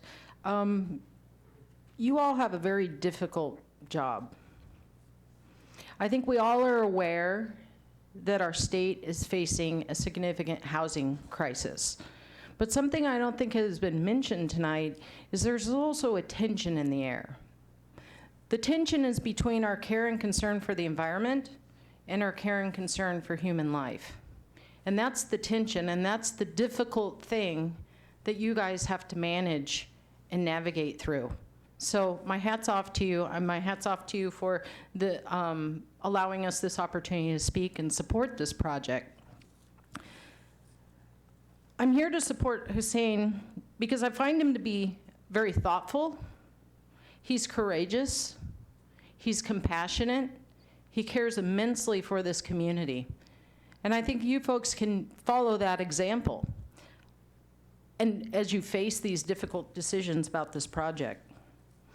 I'm here not only to support him, but I'm also here on kind of a fact-finding mission. I became concerned about housing many years ago, back during the Depression, or not the Depression, the recession, back in about 2011. I saw this problem starting to develop. And what I've heard over and over again is that we have a supply and demand problem. Well, what's causing the supply and demand problem? Well, the cost of building and the lack of affordable buildable land. I'm hearing this over and over from developers, people in the construction community. It's a significant problem. But I'm also hearing that the process itself, the permitting process, and the regulatory environment is creating barriers to meeting those supply needs. So I'm kind of on a fact-finding mission because I hear these things, and I'm not in construction myself. So I wanted to come and hear and ask you a couple of questions just about this whole process. Specifically, I heard somebody say, well, how long has this been going on? But what was the date that you started this whole process? Can you remember? July 2019. July 2019. And could you estimate, and I'm sorry to put you on the spot here, but could you estimate in terms of the cost of the project, what you speculate the increase in the cost might be? Just percentage.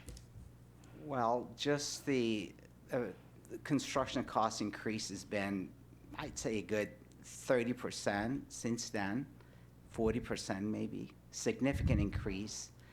Consulting fees, they keep sending me bills all the time.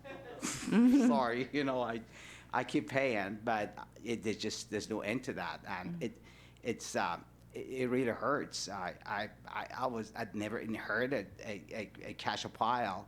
I came here with an empty suitcase. I had to earn every dollar, and I did not make my money in the stock market. I made my money brick at a time. Don't even have $1 in stock. So I work for every single dollar that I've earned. And it's hard to just spend it and let it walk away when you don't know, just for the process. Well, I didn't mention persistence in you are persistent to still be at this, and I appreciate your attitude. Any conversation I've had with you, you've been humble about the process, and so I appreciate that. I have another question, though, that goes back to costs. How do you think that translates in terms of the cost to the end user tenants? You know, there's always a misconception that the developer is gonna pay the cost. That's not true.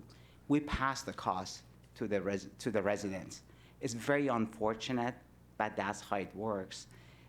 With exception of the affordable units, which I hope I can have as many as I can to help the public, but the rest of the market units are passed to the public, and it tears my heart apart to see people paying these rents. I find it really insulting to human dignity. Sorry to say this. We have people in my properties, I can't raise the rent on them. I just can't. I just feel that it's inconceivable to put these people to this kind of a torture. So I just feel that we really need to address the human factor into this thing here. People are hurting. I see it every day. Some people can't eat to pay the landlord. That's wrong. We are part of the communities. We're not like the fee developers that they build and sell and get out. We will never sell. You always will see me. I hope you like me, because I would be here in front of you, because I'm part of this community. I want to be part of Issaquah, and I hate to see people of Issaquah being hurt. I want to help as much as I can. Okay. Well, thank you for your time, and where there is a will, there is a way. Be courageous. Thank you. Now we're moving to our virtual members of the public who'd like to make comments. I'm going to move the first. Those are all. These folks have had their hand raised. So we'll move to those who have indicated a desire to speak, and then we can go back out to anyone else virtually or in the room who'd like to make comments. So Carlos Tepang, Susan Neville, and Tim Kimball, you've just been moved up as panelists. You should have the option to unmute or turn your video on. First is Carlos Tepang. Carlos, your hand has been raised for some time. Would you like to make comments?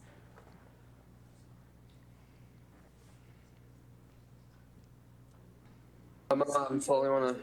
Yeah, I'm sorry. I'm not in a position to make a comment right now. I'll have to move to a quiet room. Thank you. Okay, we'll call on you a little bit later. So next we have Susan Neville.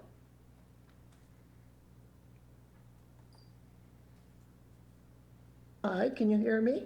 Yes. Okay, just a moment, please. I'm starting my video. It's good to see everybody. Excuse me. Thank you, everyone, for being in attendance. I'm a community member. I live right across from the proposed development, and I really appreciated all of the information previously given from the people, and I'm very glad that Mr. Karam has a willingness to work with the community and make the best development possible and I agree, bring more housing to the area, especially this type, because I think we're missing a diversity. It is for the Central Issaquah Plan. I'm in agreement. I'm not sure how to begin, because I have my concerns listed to the proposal that was submitted online and also to the staff reports. So I guess I'm going to ask questions and go through them. I know some of them were highlighted by Mr. Karam earlier. I will just start at the beginning and move through it. So one of the first things I noticed that the conflict between the actual design and our Issaquah comprehensive plan. It didn't seem to be a characteristic to the neighborhood character, which is one of the main points of that plan, when building a development. I don't know if you're all familiar with the neighborhood along Newport Way between 54th and SR 900. There's suburban homes, townhomes, condominiums, apartments. But they're not with the density that's being proposed tonight of 104, and I'm just using the data that it now shows. So that was one of my main concerns of fitting in with the character of the current. And the fact that it did butt up against the sidewalk, pedestrian sidewalk that will someday house the Mountain to Sound Greenway passageway through this area. On the other side of the road, as you know, is Cougar Mountain and very tree-filled residential area. So as I go through these lists, I do want you to know that I am in favor of development on the central Issaquah plan area, but again, it has to fit in our neighborhood character. The replacement of trees and vegetation to be filled by the 5 to 7 stories is also not conducive to the area as if you were to drive down the street. It would really stand out. And also, the developer is using the density plan because the current proposal exceeds the floor plan by 40,000 square feet. I'm not sure, we need to have clarity before signing off on this dollar amount contribution to affordable units. We all spoke to affordable units, but reducing the current amount by 10 to 15% does not allow that middle class to come in. So I don't know if he can speak to what he feels that percentage would be or amount, but somehow it has to be included. And I have to put my glasses on to read the rest of this. Thank you, sorry.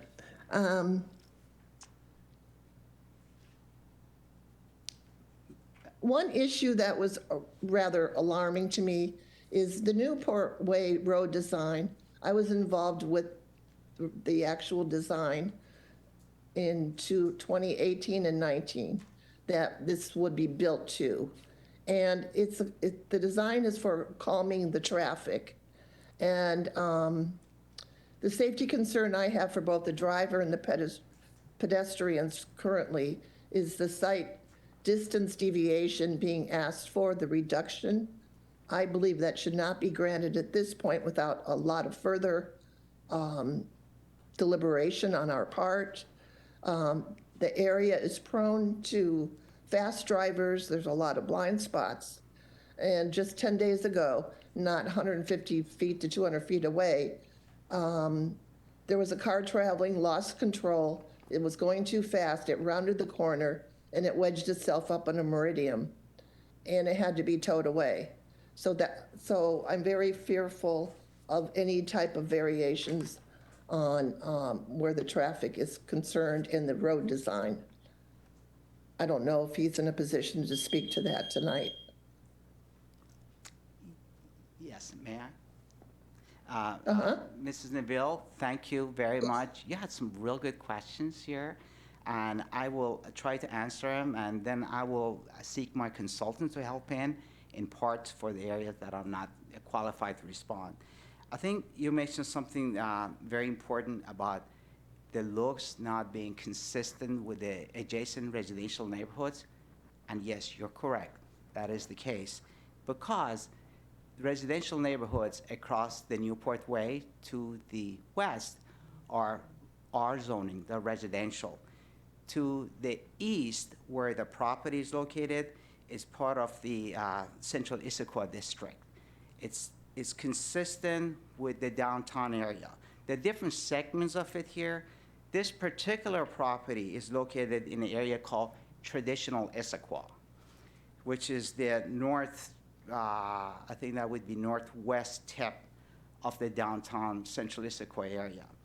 In the traditional Issaquah, we are allowed certain kind of buildings and certain kind of facades and certain kind of configuration of the buildings. It's in the Section 2.0 of architectural, it lists this particular area, this particular, that particular area can have certain kind of designs. And off of those designs, the ones available to us are two choices. Northwest Revival and Northwest Contemporary is in this table number 2.0. And under the Northwest Revival, that's what we chose. We actually, there's an example for us to follow, again, in the Central Issaquah Development and Design Standards, Section 2.0. It lists a building called Coleman Building. And it's in the package that I gave you. It's right here. It's a brick-looking building. And if you compare this to the Milano projects, it's not exactly identical, but it's very, very similar. Now, this is in terms of the looks. Let's talk about the particulars about this Northwest Revival. I'm just reading from the table 2.0 architectural from Central Issaquah Development Design Standards. It says, typically 6 floors, a minimum of 1, a maximum as allowed, top floor, steep setbacks, height exceeds length. Those got to do with style of the construction. Architect could just talk about better. Rectangular, bar, or COL shape. So we're really limited in terms of the configuration of the building we could have. And orientation is vertical, and the roof pitch is flat. So we're really limited to operate with that confines, and we try to make it as close as we can to the Coleman building, which actually, by the way, the architect who's listening in used to work at the Coleman building. And it's a historical building in downtown Seattle. May I ask architect to comment on that? Is that appropriate or no? Mr. Architect, are you there? Matt Driscoll, could you talk about that architectural style a little bit, sir? Yeah, it's virtual. That's okay. I can cover that. That's okay. So let's skip that. Then we talk about the density increase.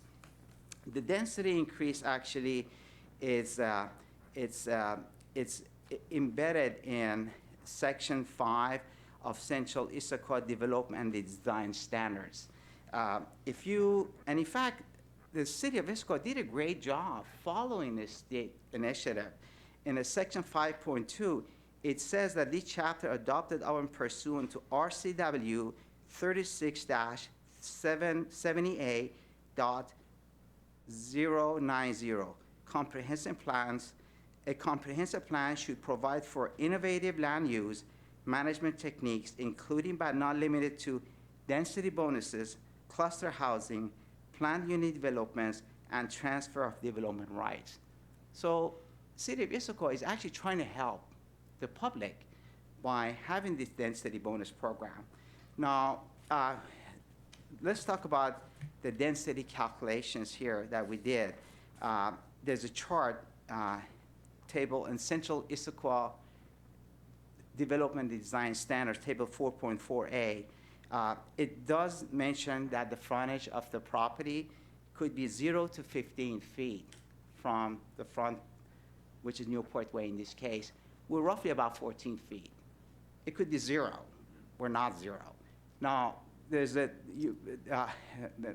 madam brought a good point about site distance deviation, and yes, you're right, yes, but the issue has gone away. Architect redesigned. I kind of blame that on my consultant court. They should have dealt with that. If you have an issue, you deal with it. You don't shove it under the rug. Sorry to say this, but I speak my heart out. So we're beyond that. So we fixed that. Architect fixed it. It should have been fixed a few months ago, but we just fixed it. So that issue is gone. I agree with you. That road should have the proper site distance. Anything less than code standard is not acceptable. I would not do it. I cannot open myself to that risk and liability. It's improper and unfriendly to my neighbors. Now, I think there was a question about affordable units. Well, the 104, it's thing of the past.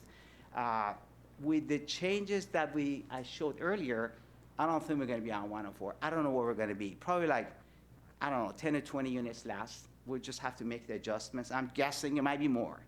But whatever that is, a portion of that would be, voluntarily, I would like to do the affordable units. Now, in the density charts that we have,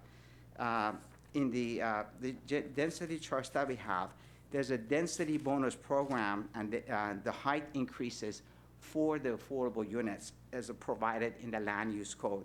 And it clearly says that there are trade-offs, the rewards for the developer to increase the height in return for the density bonus program that it was set forth in the Central Issaquah and design standards. So, and I think I answered most of the questions. There was a little bit about the traffic that it gets kind of technical. I would like the transportation engineer for the project to respond to that. Madam, may I invite the transportation engineer to? Yes, that's appropriate, Mr. Crum. I'm sorry, sir. My apologies. General about what are we doing? Okay. Hello, everyone. My name is Spencer Haney, and I work with 10W. I'm the traffic consultant on this project. We worked with the city and with Hossein on this project for quite a while now. And in terms of traffic, I know the person who just commented was talking about someone who spun out on Newport. The project itself is actually installing a raised intersection, which, if you don't know what that is, it's actually above the traditional roadway level. And there will be signs in advance of this intersection that will encourage vehicles to slow down to 15 miles an hour. So the Milano project itself is doing that, and that should hopefully address potential speed issues on Newport. Anything else? I mean, Are we at, did you, with this, the channelization, the raised intersection? yeah, the project's doing, they're also installing northbound and southbound turn lanes on Newport, which I think we worked on a project years ago across the way that access via Pinecone, and one of the issues was no turn lanes at this intersection. And so this project is installing both of those, and that will help with safety for left-turning vehicles, and in addition to the raised intersection, that will help with the speeds. If there's any other questions, just let me know. And back to, I would like to meet my neighbor, Mrs. DeVille. We own 2 properties in that area. We're neighbors. I would like to meet her in person and go over her concerns. And whatever it may be, I will show her that we're following code. And there's reason behind the code when they were adopted by the city. When they wanted the building to be so close to the road, the idea is to create life and movement, interaction on the road, make the people to bike lane and all kinds of things like that, to make the area more pedestrian friendly, a bike friendly, a neighborhood that you walk your kid down to. So there was part of the design that we're trying to follow. It's not, we have to do it like that. There's no other way I could do. But I would like to meet Ms. DeVille. I hope the staff will make the introduction between us so I can follow up with her after the meeting. Thank you. Ms. Geiser, can we move on to the next question? Yes, the next speaker is another virtual attendee, Tim Kimball. Tim, you should be able to unmute and can choose to turn your video on. Yes, thank you. Just want to thank the Commission for the opportunity to speak on this important issue. I still have some glimmer, I do have some glimmer of hope that the Development Commission will take bold action and recognize the importance of protecting this parcel of wetland, including Schneider Creek, which I'm glad to hear is not getting cast aside as a expendable part of the property.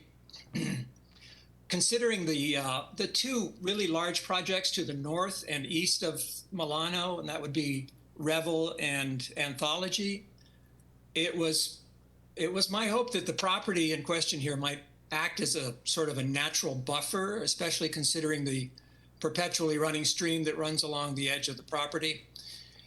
So for what it's worth, I'd urge consideration of the possibility where the city or county might obtain the land to keep as a natural habitat in perpetuity.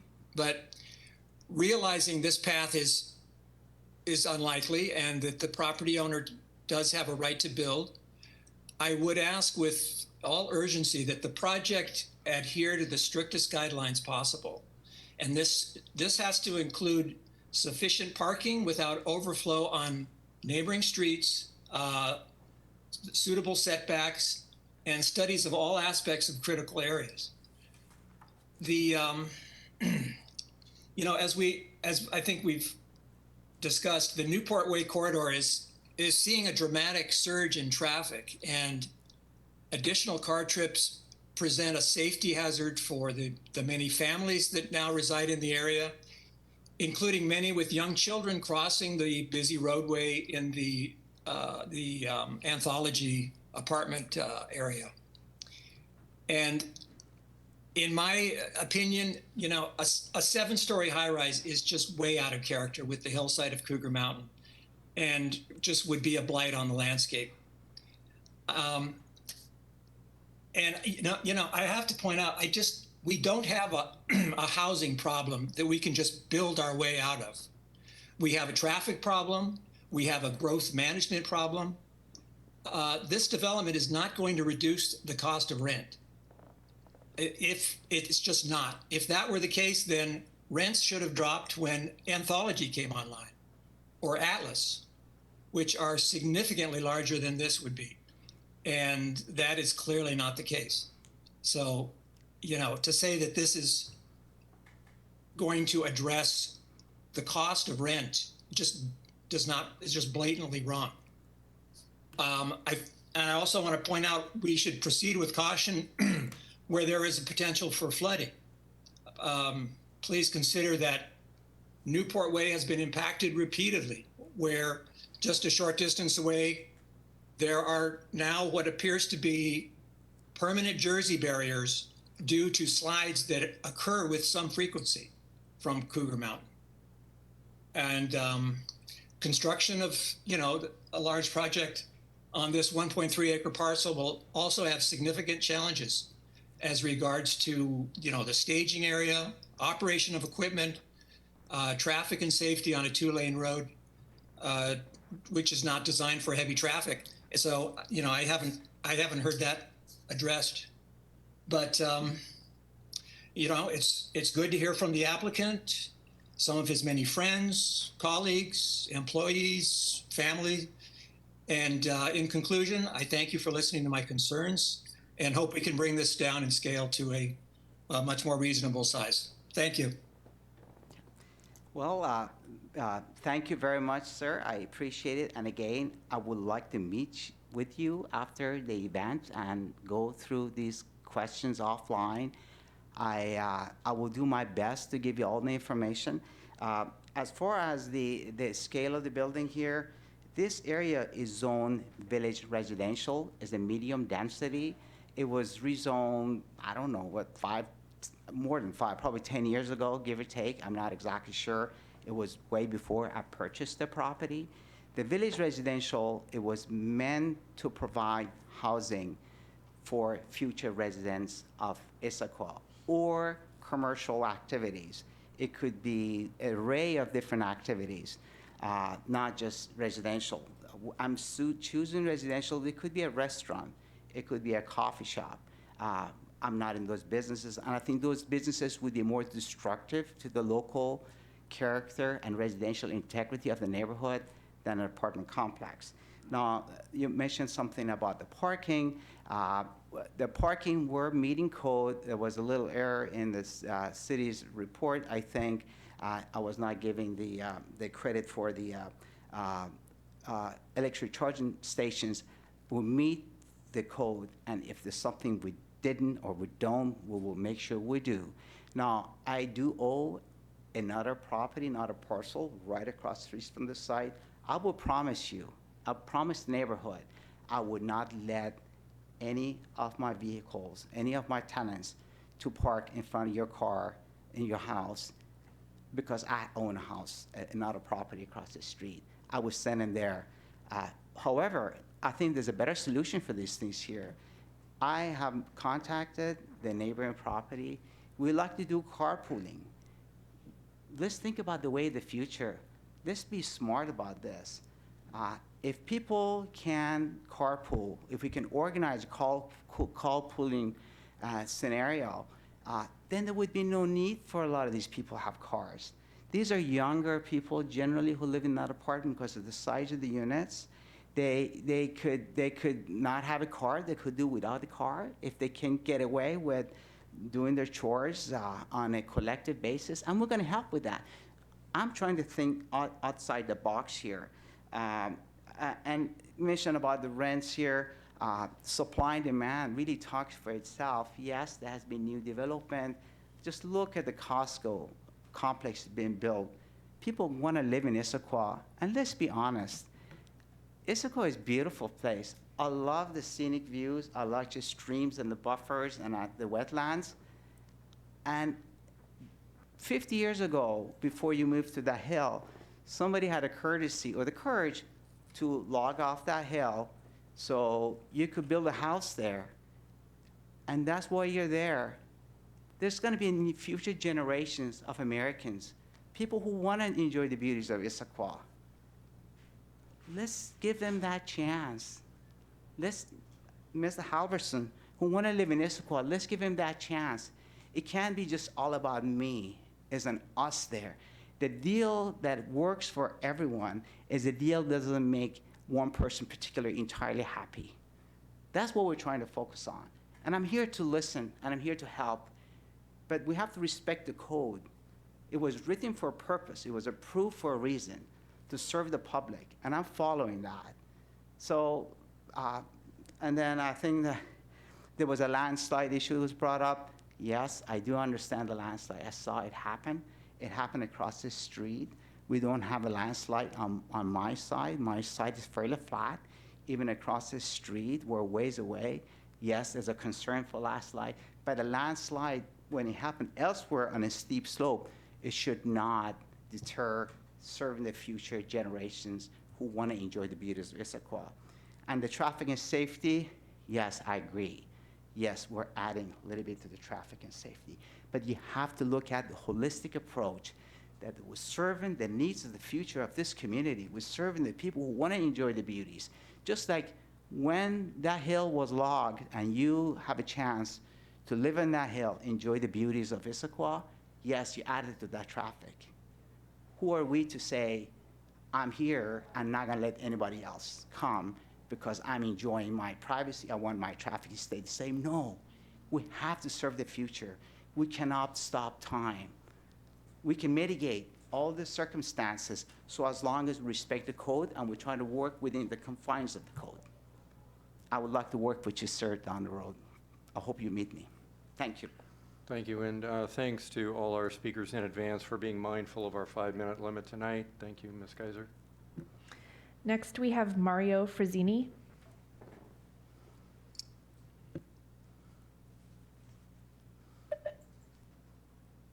Good evening to all the present people. My name is Mario Frazzini. I'm a Bellevue resident, and particularly I'm a tenant of the Milano apartment. I've been in the Milano apartment from day one, from the opening 22 years ago. So I know quite well how the complex is managed by the Coram brothers. And as we all know, things are locally changing and nationally as well. And taking into consideration the inflation first, and there is a need for people of my age to find protective solutions for living, as we all know, and that's easy to say. The Milano Issaquah project could represent a drop in a bucket, but that's how you start filling up the buckets, by drops. It doesn't change the dynamic of the situation, but it's a tendency that's important, and it gives the light in the end of the tunnel where the people and the developers to do such kind of projects. And affordable housing, it's strategic to the development of the well-being of the communities.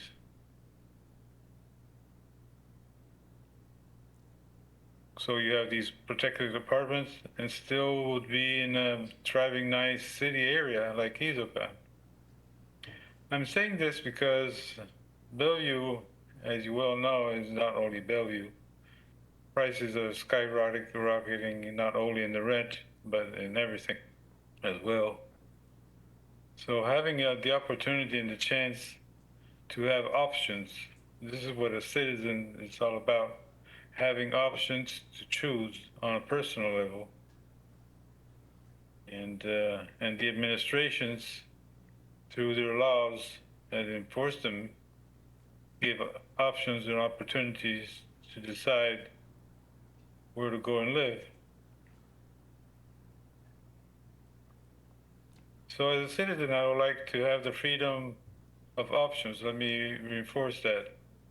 Considering the skyrocket price of the rents and living costs of Bellevue, let me highlight that as well again.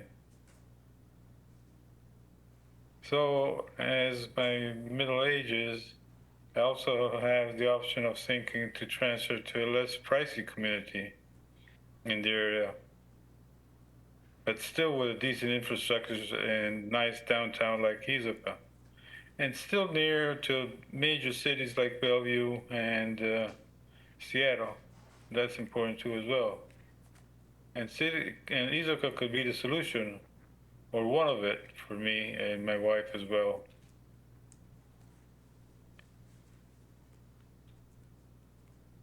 So with a project of this nature, without getting in the complex mix of the technicalities of the respecting codes, that's something that the administration has to take care of.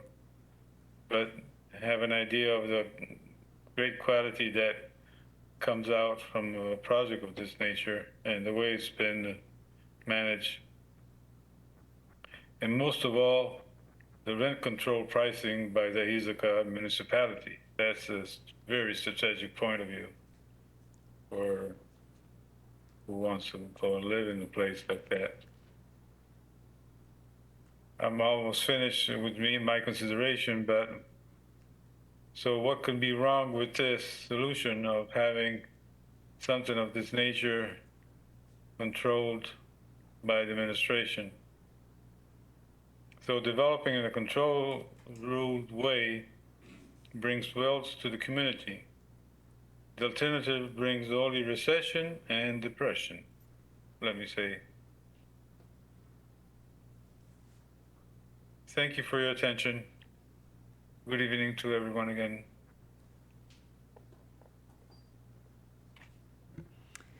Next, we have Kay Elmer.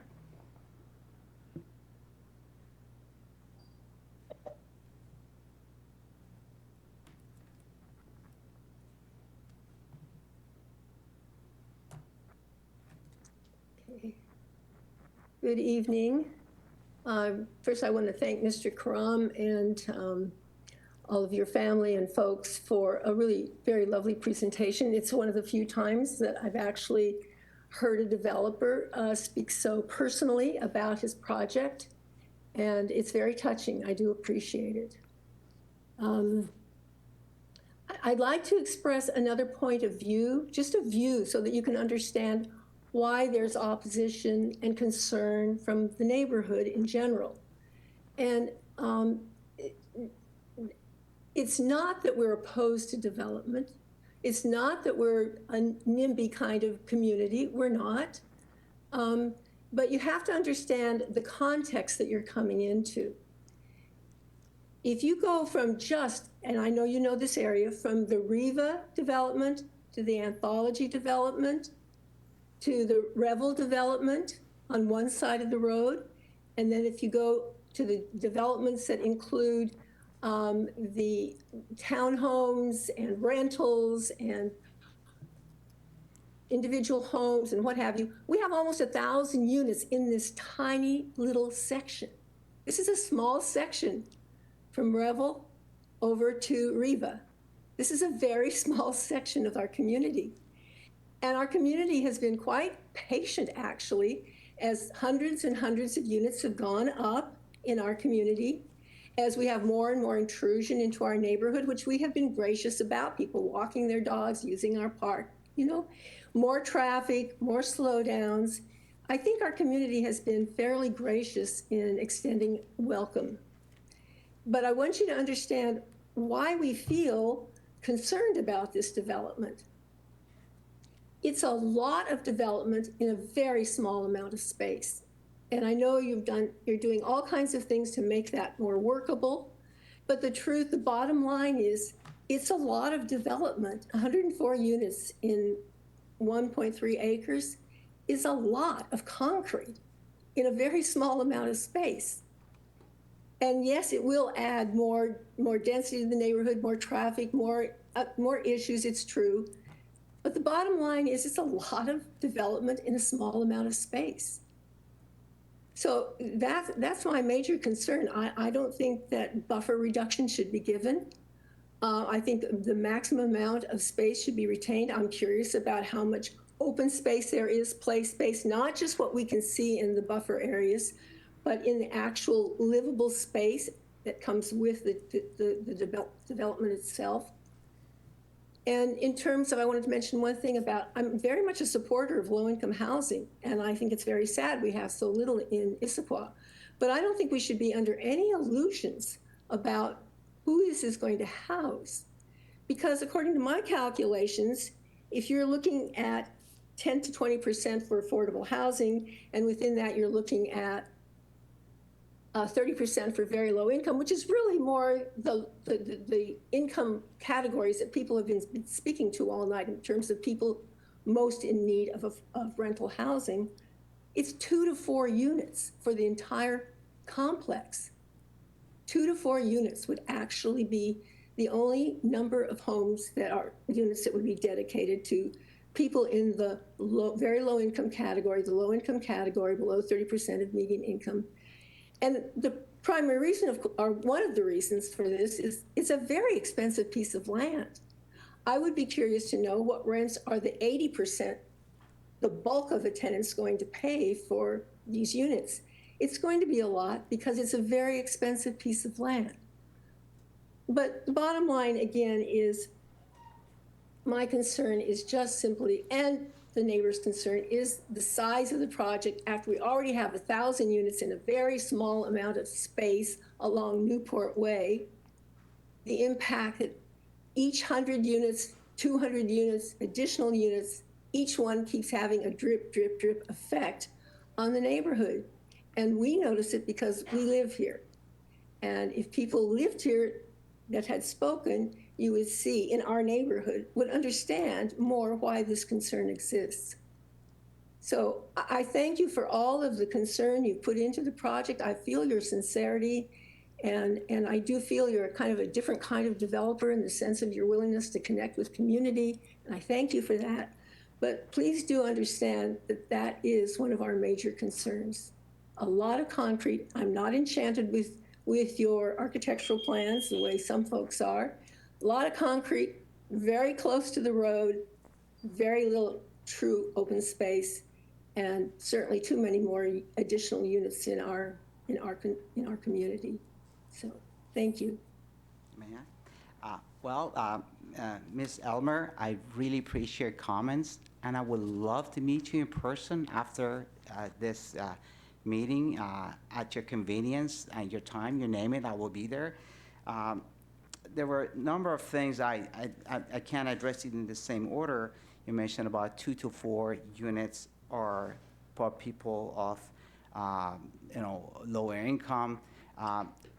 We're not gonna have that 104 units, which I had earlier. I think we're gonna lose some units because of the setbacks. Let's say we end up with 80 or 90 or whatever. I think we will have something between 10 and 20 units affordable. The affordable units means there's a cap on the income. You could be a low income and still live there. There's a percentage of at 50%, actually ceiling, not a cap. 50% and there's a percentage at 80%. I expect to be between 10 and 20, probably closer to 15 or so. It will provide a remedy in this difficult time for the community. You mentioned, if you mentioned something about there's a lot of units being built in that area, well, I think we need to really consider we're a nation of law and order. There were people who came before us and made the decision. They went to hearings, and there was a decision made, the public comments were made, and public were heard, and that area to the northwest of the central Issaquah district was zoned to be village residential. And it was done so for a reason. It was done so for purpose of serving the future needs of the community. I think we should respect that. The decision was made after a number of hearings. I'm sure there have been repeated ones. It was done way before I bought the property. I was not involved in that. But I respect that decision by the city council and the staff. And it may be hard for some us to understand that, but I think we need to look at the younger generations of the people, like Mr. Halverson. I would walk in downtown and ask the younger people, where do you live? Most of them don't live in Issaquah. This is a recipe for economic decay. We don't have people able to afford living in Issaquah and working in Issaquah. That's not the direction a vibrant city should take. I think there was about number of units, and there was a lot of units in that area. I agree, there's a lot of units, but it was intended as such. It was decided as such before I bought the property. Now, what we can do together to make it less painful for the community, I will do.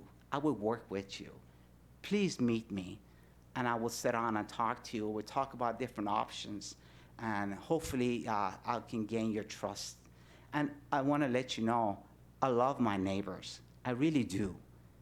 I am not a person, I'm not inspired by money. I like making money, but I'm doing it because I like what I do.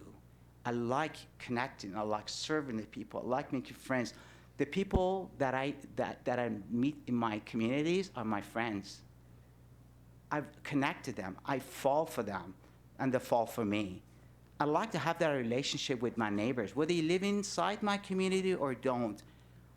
I want you to trust in me, and I will do everything and anything that I can to gain your trust. Thank you. Carlos Tepeng, I know you had indicated a desire to speak. Are you in a position to make comments now? Yes, thank you. Can you hear me? Yes. Okay. Yeah, I would like to give a kind of a different perspective. And thank you for allowing me to speak. I only have 5 minutes, I suppose. I am from the Philippines, and I believe in Japan. I've seen Indonesia, I've seen Malaysia, Hong Kong. I've also seen San Francisco, Los Angeles, and Houston. And of course, people have different ideas of what is beautiful and what is a good community and what is a bad community.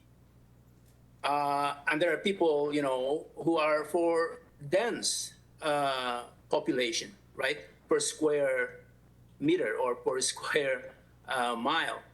But there are also people who would rather have sprawl, as in a lot of areas in in San Francisco and in LA.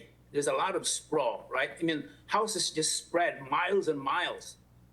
And so as a community, I think we can think about exactly what makes a community dynamic. And I've seen, like I said, I've visited a lot of countries and cities. I think what makes a city dynamic is actually allowing business to grow also. Of course, we have to worry about people, right? But what is beautiful for you may not be beautiful for me. And so once a code is already set up, you know, like a building code, and people have decided, I think we have to stick to that plan. And so I hear Ms. Kay Elmer, I hear what she's saying, that, you know, it's gonna be a dense population in that area. But I think we also have to worry about where people will live. And I also heard that, you know, a few units does not make a difference. Well, it is our attitude towards having a few units in the same, you know, area. Is it density or is it sprawl? That's the question. What do we want? And I think I want density more than sprawl. I've seen both. It's just that the people would like to, don't mind living together in a closed space. Of course, there are other implications like traffic. And I'm from Asia where I've seen this. I mean, there's a lot of density there. I don't mind. I mean, I think it's actually good. Thank you. Chair, Ms. Geiser, do we have anyone else signed up to speak? Well, that's the end of those who either signed up before the meeting or early in the meeting. I've had a few, 2 individuals virtually indicate a late desire to make comments. I believe we have a few in the room as well. Right. Want to go ahead and let's proceed with anyone in the room who was not signed up before but might want to make comments this evening. Please, and introduce yourself, please, and speak at the lectern. Hi, my name is Connie Marsh, and I've been following development in Issaquah for at least 25 years, and you are about the 40th developer who's an amazing person. So I gotta say, it doesn't work.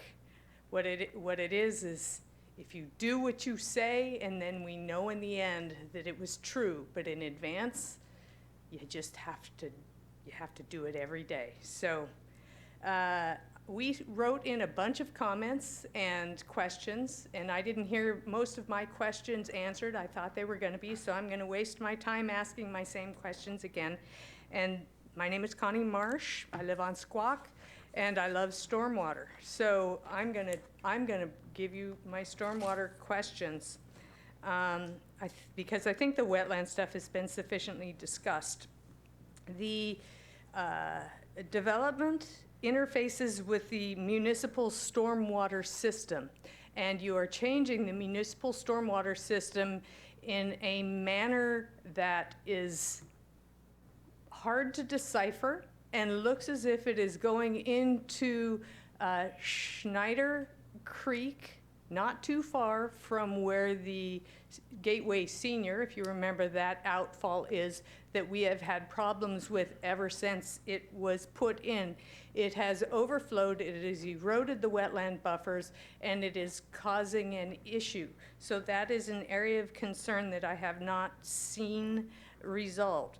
We also have the outfall of that city stormwater seems to be actually inside the buffer, and seeing how you are changing the city stormwater system, I want to understand if you are going to have to bring them up to code. I see you have a well on your property. I have still not gotten an answer as to whether that is an exempt well or as if that well historically carried a water right or what its pumping capacity used to be. And also at larger rain events, we have significant and known flooding downstream in the gateway property that impacts Schneider Creek and goes into the stormwater system that then impacts the wetland along I-90. And that is also your stormwater. And I don't see that addressed in your development. And the wetlands on the WashDOT mitigation parcel that you are next to overflow, and they do flow into Schneider Creek. They are connected. So I dispute your wetland delineations that do indicate that those wetlands are not connected to Schneider Creek, because I have seen them. I have video of them in these rain events flowing into Schneider Creek. So I believe your wetland is misrepresented in your wetland delineation. And then we also have stormwater sheet flowing going across Newport Way. Now, it is entering your property. I am not understanding whose water that is. I think it is your water to deal with. The city might say it's theirs, but if you are redoing your road in that area and you are creating a raised area, your plans are not showing how that sheet flow is going to be taken care of and at such. So again, you have a lot of different water all going in different areas, and you have some issues. I have watched the trees being taken down on your property in the last year. Significant trees have been taken down before, since 2018. And I don't understand how they could not be counted as trees once you started having conversations with the city. I think those should be counted as original trees. And then again, we expect wetter winters, and so we have not created a stormwater manual yet for our town. It might be coming, that actually increases the amount of water that you are going to be taking care of. So I think that you will need to upsize your detention and your treatment of stormwater, because we're going to get more and more and more. And I want to reiterate Kay's comment that I didn't see recreation area for your large number of people. Where are they going to go? Where are they going to shop? How are they not going to be in their cars? Because there's not really way to get food. So I would encourage you to actually put a little bit of commercial in the bottom of your building to try to assuage a little bit of the traffic. Thank you very much. Lots of good questions, and again, I would love to meet you after the event. We'll go through whatever you're not satisfied with the answers here. These are fairly technical, so I have to revert to my staff to respond to those. But very quickly on the trees here, when I purchased the property, we did a... Watch the recording.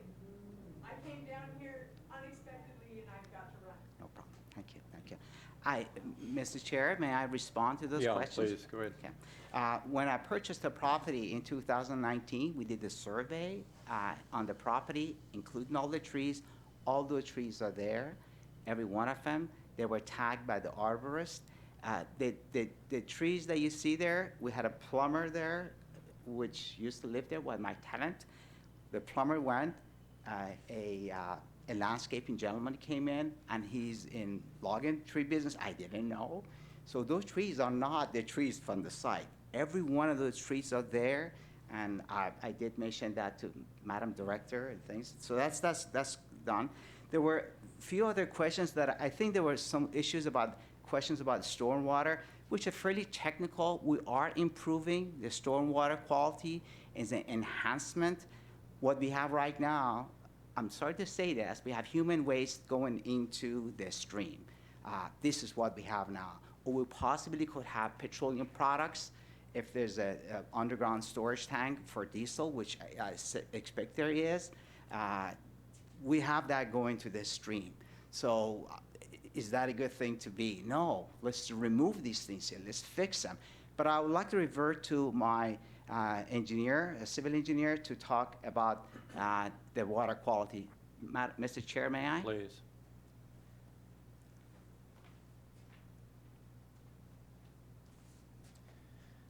Thank you for the opportunity to respond. My name is Michael Moody. I'm a licensed professional civil engineer in the state of Washington and state of Texas. I'm also a LEED accredited professional and a certified erosion and sediment control lead, which is a Washington State Department of Ecology certification for construction and stormwater management. So just to speak briefly about stormwater management, that is my passion as well. But I also have a passion for the human-built environment. And so I trust the Washington State Department of Ecology Stormwater Manual, the King County Stormwater Manual, the Issaquah Addendum Stormwater Manual. And actually, there's an interesting point to be made here because there was a question about the increase of stormwater control, and that Ms. Marsh had not seen a manual that addresses that. And the current manual actually does say that we have to begin with the assumption that pre-developed condition is forested. This site is not forested today. And so trees in a forested condition act like a sponge for stormwater management. And that's not happening today because they're on this site. It's not forested. But we are required to start there. So we actually are increasing the amount of stormwater that is protected and controlled because we start with the forested condition, then we add our proposed condition on top of that, and we cannot exceed the pre-developed calculated discharge rate. And so that we start there, and our detention system provides volume that matches and complies with that stormwater manual. The discharge location, there is an outfall in the buffer, that is true. We are not impacting the buffer though. There is a pipe that connects to that system. We connect outside the buffer to that pipe with a brand new system. So we also have a water quality requirement. So we have to clean the water up as well. And this project does the same. It meets the requirements of the manual, and it will reduce, actually the number one pollutant in all of Puget Sound is sediment. And that's the first one we start with. We have to reduce the total suspended solids by 80%, and we are doing that and actually exceeding that on this project. There are other pollutants that we are removing as well in addition to that, nutrients and metals to be precise. So I could talk ad nauseum about stormwater management, I love it. But the bottom line is that this project is in support of and trusts the stormwater manual that the City of Issaquah has adopted. And we trust that manual will protect the downstream system.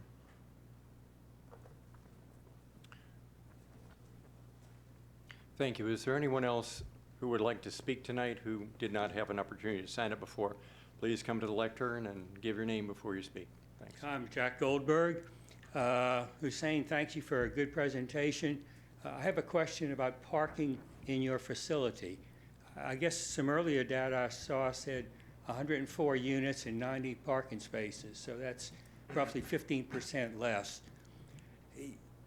Obviously, this facility is in a non-walking environment. It's 2 miles to the closest grocery store. What kind of data do you have that says only 85% of your occupants are going to have 1 car, and how many are going to have 2 cars? I'm concerned there's not enough. And where do they park if they're not in your underground parking? There's no parking on the street. Well, yeah. May I, Mr. Sure. Chair? Real good questions here. Where my numbers come from Issaquah Municipal Code. There is a credit for smaller units, less than 600 square feet is 0.75 per unit. There is a credit for electric charging vehicle stations, maximum 5%. By the way, we're doing 30%, and we're taking the maximum of that. But ultimately, it comes about management, the way I look at this. You got to meet code, but there will be times that code may not stand up. There could be things. Yeah. So what I've done, so you know, I've contacted my neighbors. We want to start a carpooling program. and we want to start an opportunity that people could do with less cars. A lot of young people are doing that right now. We're adding the bike lane to the street. So all of these is going to help. But our argument is mainly is embedded in Issaquah Municipal Code. I'm not going beyond that. I swear to God, I'm not making it up. I'm not But exceeding. The problem with that is how much of it is based on an apartment complex that's dense, that's not in walking distance to anywhere. You have to have a car. And carpooling, that's good, but that doesn't mean that 5 different tenants own one car. Everybody's got a car, but they only use one of them at a time. So I'm really concerned that there's not going to be enough place and there's nothing on the street. Okay. And that's my point. I agree with you. That's my I think point. there's an argument said when a code is enacted, is a one glove fits all kind of thing. I hear you, and I want to work with you on that. I would like to address those concerns down the road, but we are meeting code. That's the bottom line, and we will go above that. Now, I do owe another property across the street.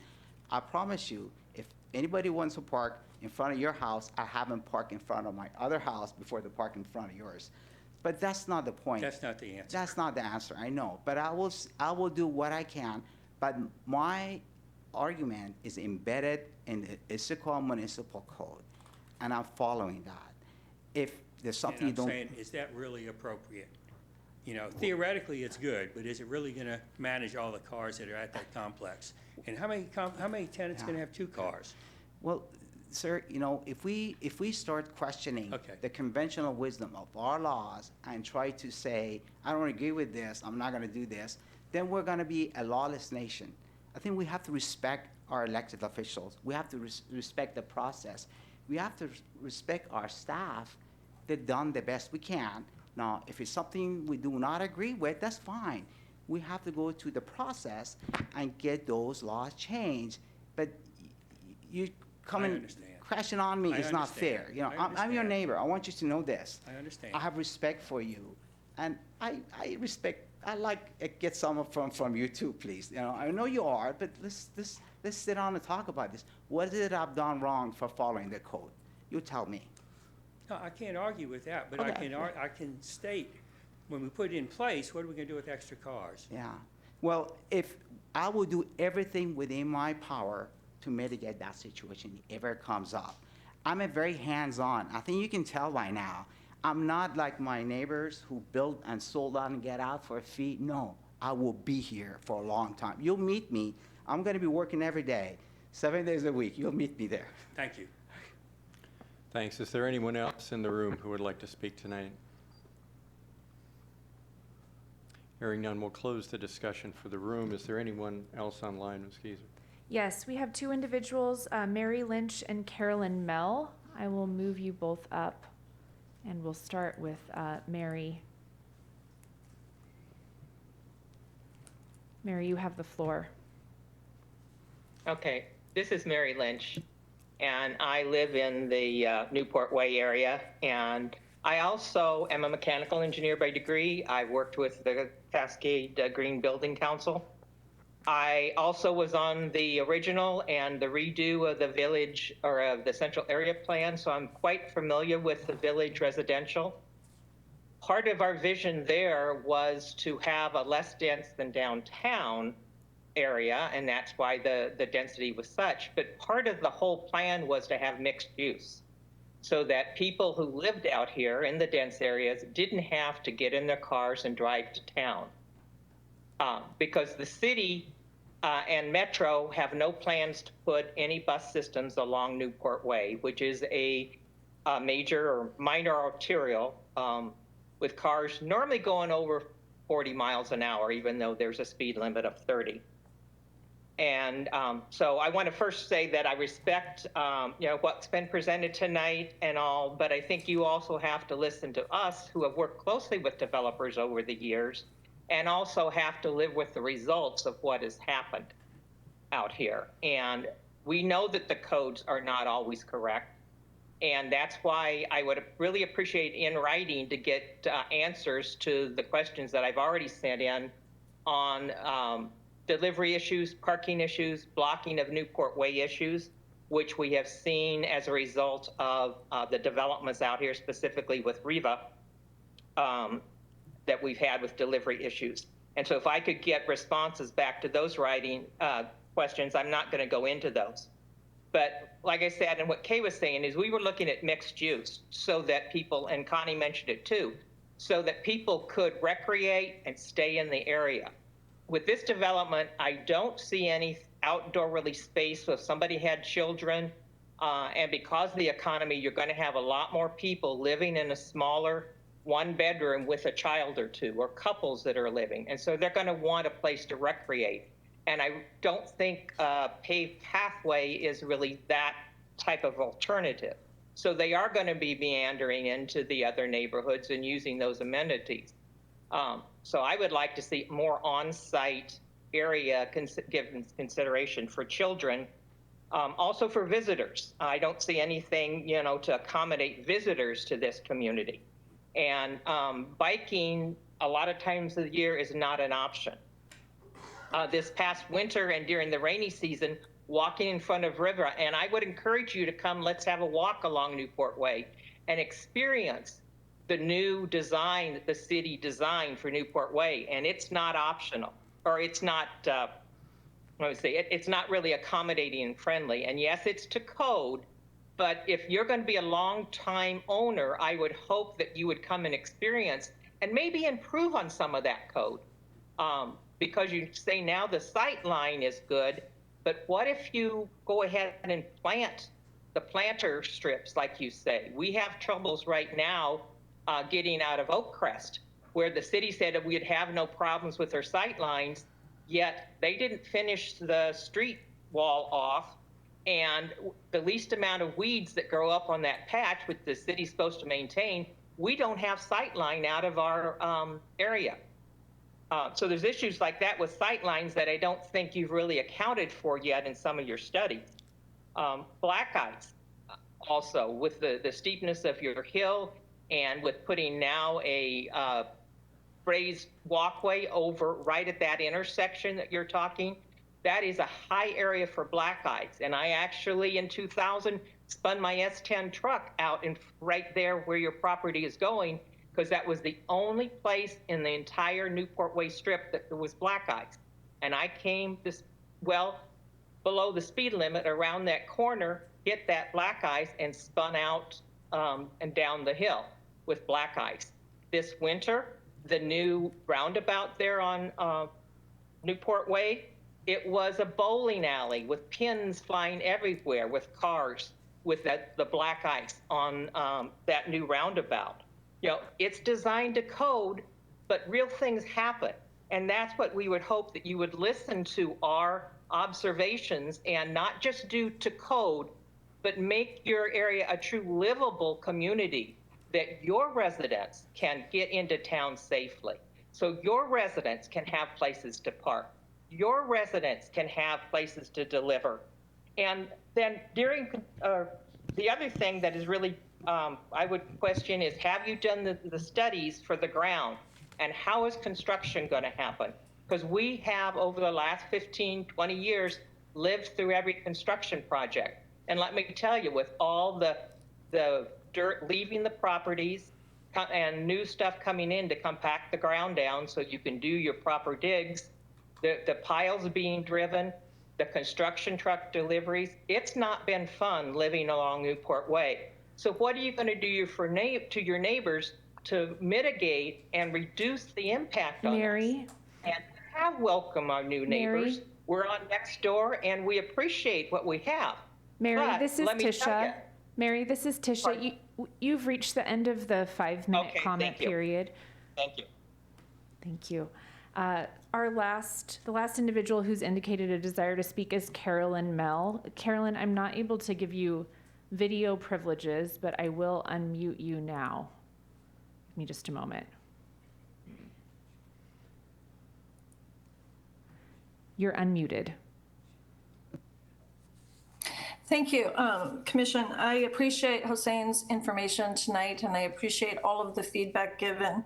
I wanted to share a little bit about my experience looking for a place to live after selling my home of 25 years. I looked in a number of neighborhoods. I wanted to stay in the Bellevue, Kirkland, Redmond, or Issaquah areas. Newport Hills was an area I was also looking. And honestly, it was a challenge to find anywhere to look, to get an appointment, to find a location, to move with myself, my son, and my pet dog. I looked in Issaquah and was so disappointed because I do love to go into Issaquah. I love the areas, the Gilman Village, and have lots of fond memories going there, shopping there, and was very disappointed to find that there was really no place for me to go in Issaquah. I did eventually find a place, but we do have a crisis here, and the places and spaces available for people who want to downsize, who are even trying to get started, make it virtually impossible to find a place to live. It was to the point where I was looking at the possibility of temporarily living in a hotel until I could find a place. And so I would really ask the commission to consider all of what has been said here and making sure that you have appropriate land use, mitigations where necessary, because being in Bellevue, there was a landslide recently that people lost their homes. So yes, it is important to mitigate what Mother Nature will do. But we also need to balance that with places where people can live and thrive. And honestly, I'm disappointed that I couldn't live in Issaquah. So I would really ask that you would consider the plans, make the necessary absolute minimum changes necessary to put in a place so people can call Issaquah home, and that you would consider following your own rules and plans that you ask for developers to do and working with communities. I have been in Bellevue. I have seen developers try to rip off communities. So I understand the problems and the issues when a developer comes in and the fears that come with it. I have opposed developers before for safety issues, for the mitigating issues as far as what are you going to do with traffic? What are you going to do with sound? High traffic volumes create sound and cause problems with stress. So that all said, make place of Issaquah a home where people can thrive. Thank you. Ms. Geiser, do we have anyone else signed up to speak? No. Thank you. We're going to close the public comment portion of the meeting now. Thank you for all your comments and questions and for being willing to come down and put in your time tonight and give us your views. Makes the process work. Thank you. Now we'll move on and open the floor to the commissioners. Do any of the commissioners have a question or comment for the applicant?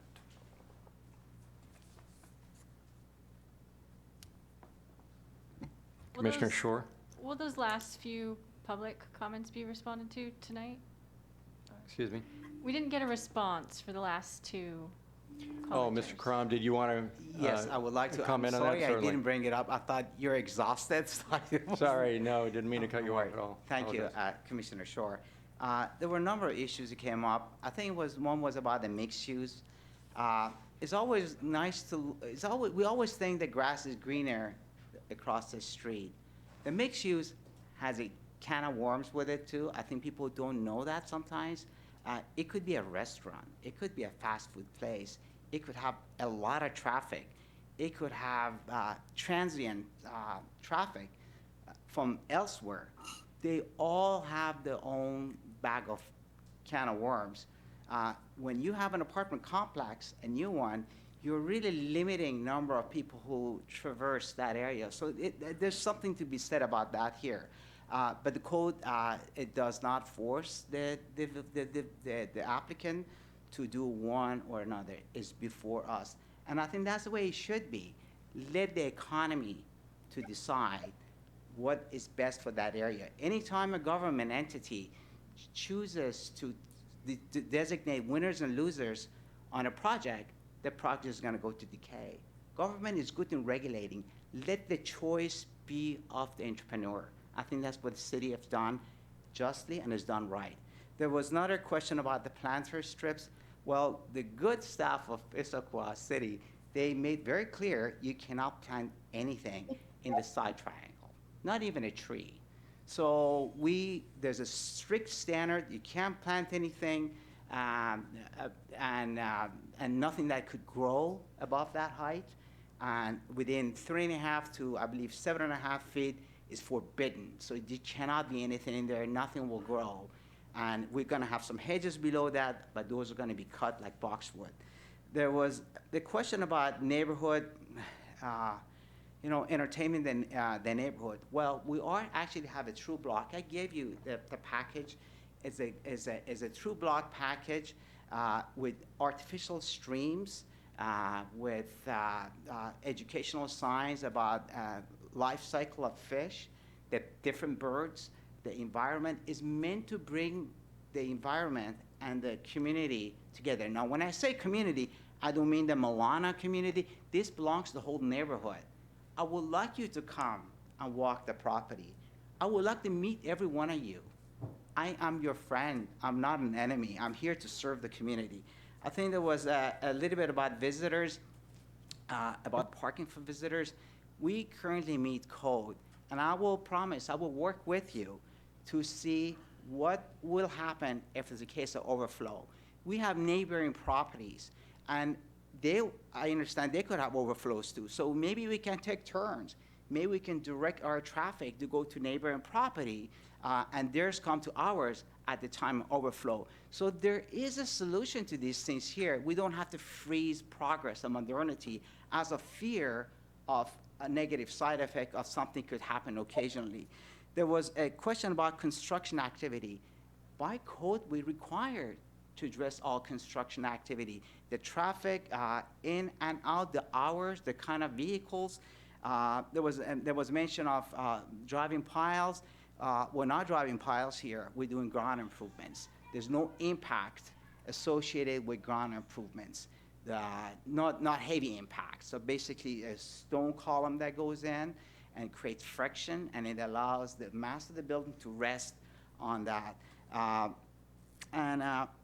hope I answered them all, but I would love to meet you, ma'am, to go over these things with you offline.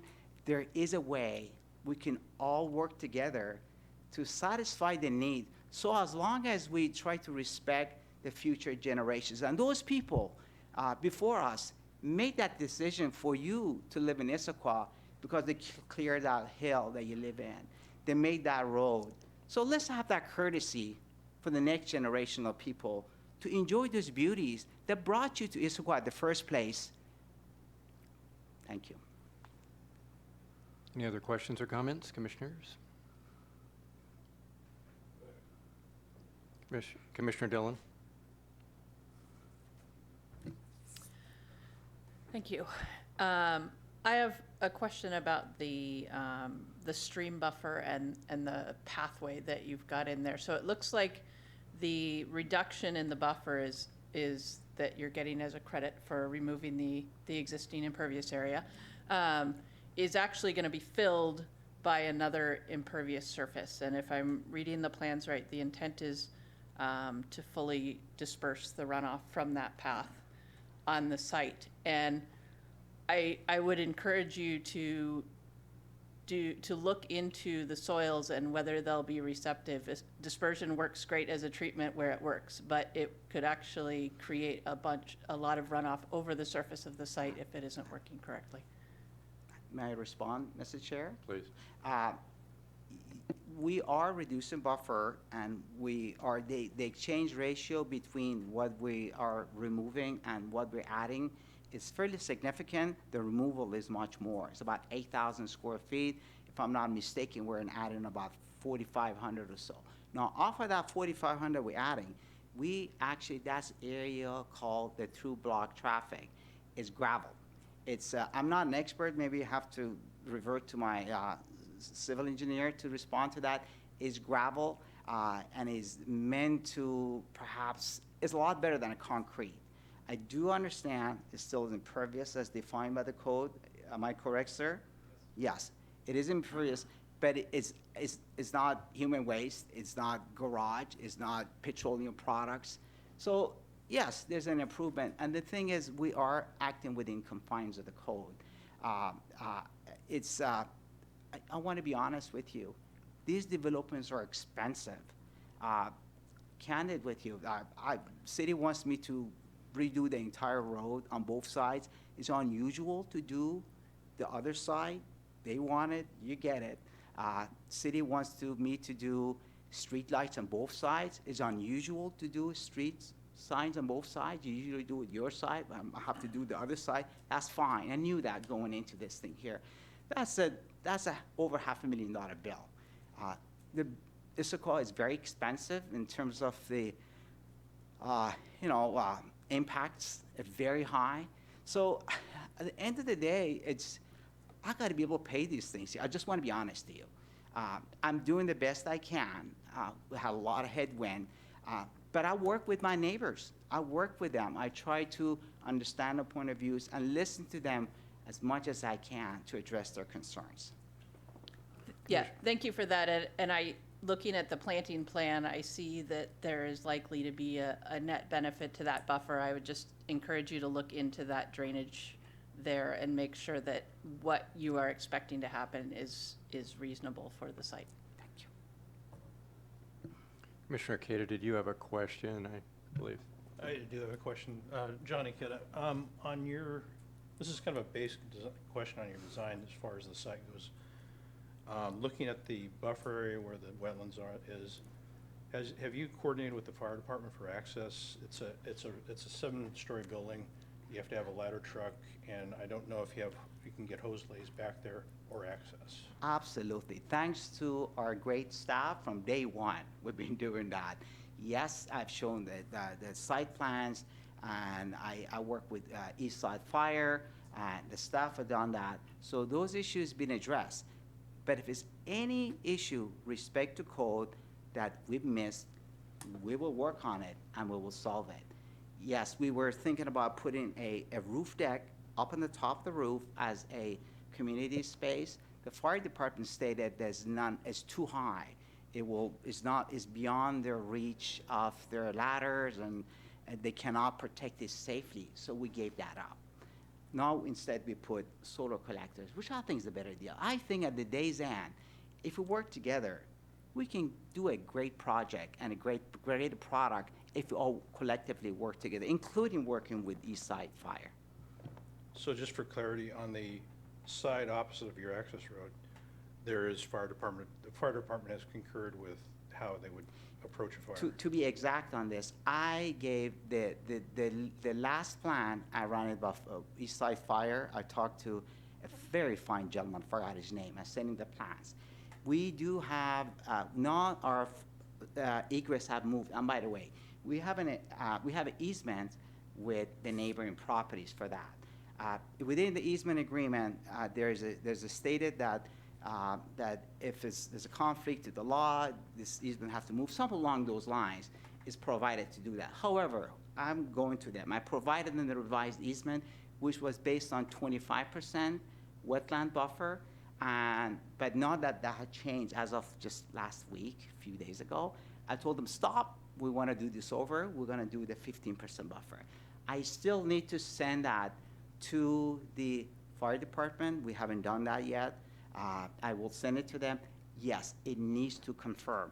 But looking at the alignment, I don't see any issue because it goes straight. We're relying on the hammerhead at the neighboring property. That's always been the case. So from what I can tell, it's good. But at the end of the day, we cannot build, I cannot get approval for what it does not meet code. If it meets code and everybody is happy, then I can proceed. One other follow-up. It's sort of a different pivot to construction activities. You have about a 22-foot cut next to Newport Way, and you have the Snyder Stream there, so I'm assuming it's high water table. Now, you don't have any geotech yet, but I'd anticipate some dewatering issues that you'll have to address, and that's a concern, and also slope stability along Newport Way. Just an item note. Yes, we have to do H-piles, we have to do shoring along Newport Way. That's the must do. In fact, our geotech is on board. He's listening to this. We have not finalized a geotech report because the finalized geotech report need to be in conjunction with the work of the structural engineer. They need to work hand in glove together.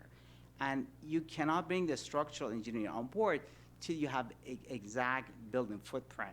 The way structural engineers work, they get this footprint and they run. And if you don't have your footprint right, you pay twice. So I'm expecting it to bring it on board probably next week. And all those issues will be resolved and answered. That's our hope. Thank you. Thank you, sir.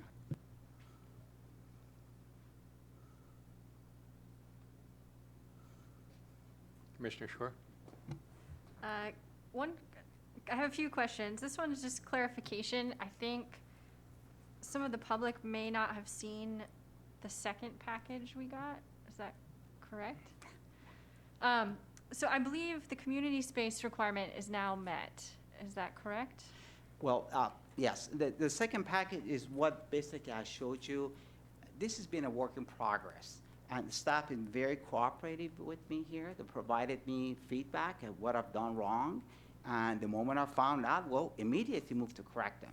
The second package, it was about the buffer, the wetland buffer being incorrect at 25%. It's 15%.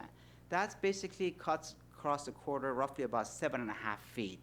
It extends the buffer 7.5 feet, cutting the building 7.5 feet. Also, we just learned about a couple of days ago about the, might have been a week ago, about the setbacks from the detention vault needing to be 20 feet from the building and 20 feet from the property line. So that resulted us cutting to the building to the north side, which I gave you was the cutoff building. What I showed you today is show how it was cut. So we still need to refine those things. We hope to do that in the next few days. We need to move aggressively to address all these issues. I need to contact my neighbors to work with them. I really want them on board. I'm going to be living in that neighborhood, working in the neighborhood. I'm going to work off that office. I want them to be happy with me. I don't want to feed them something they're not happy. And if we're going to do something, I want them to understand why we're doing this the way we are. So did the public area increase? Oh, I'm sorry. Just too many questions. My apologies here. We are adding a area roughly, I don't know the numbers, right? Everything's fluid right now, to the north of the building. So that would be, I'm guessing, roughly about 2,000 square feet. Now, we do have the community space, and staff could correct me if I'm wrong. The true block could be considered as part of the community space, provided is accessible. Am I right? No? Whatever it is, we'll fix it. So it's just, this is we've gone through hundreds of revisions. This is another one. So now that we actually cut to the north end of the building here, we've came up roughly about 2,000 square feet. I'm just guessing right off the bat. So that'll get us closer. And whatever we need to add, we can add inside the building. We have to meet the code. We have to meet the community space requirements. And I believe we have it at our grasp. I don't know exactly how it's going to work out. I'll probably know next week. Okay. On your other properties, have you had any similar parking issues you've had to mitigate? Is there anything you've done? Every property is different. This property is unique, in my view, because the units are smaller. I think you're dealing with a lot of younger demographics. I use my own kid. I got a son who just graduated a little while back in a tech. He just doesn't use his car. He leaves his car at home with us. And he basically lives in an apartment because parking is very expensive. So there are ways that we can mitigate that situation. If we see If we see a challenge with providing, we just raise the price and we'll provide an opportunity for people to park elsewhere, at parents' home. No, I thought about this issue. There is a lot right on Newport Way by downtown, by SR 900. I met the owner. I think he uses that place as a lot. So maybe I can strike a deal with him for our residents who have cars to park there, if it's allowed by the code. But that's just, so there are different ways of doing it. Those are all in the working. Bottom line is we will meet code. And I want to go beyond the code in satisfying my neighbor's desires. What it will be exactly, I don't know. I hope to figure those things out in the next few weeks. Could parking be paid or reserved, or is that part of your plan? The parking is paid. Okay. People have to pay to use the parking. And we'll make it very clear. Now, in some other properties that we have, you brought a good point. I'm sorry, I answered so many things. And I love talking. I just miss stuff in the translation. We did have some issues like this, yes. So what we did, before it came up, we actually talked with the city. Neighbors had concerns. We put no parking signs in a neighborhood. The parking signs were installed so that the residents would not park there. And that was the solution to that. So it's nothing impossible we cannot solve. If you see a pattern of people parking elsewhere they're not supposed to, we just put no parking signs or put parking by permit, and the permit would be limited to people who live in that street. Anybody else parked there, get ticketed and towed. We've done this, and it was successful. It worked.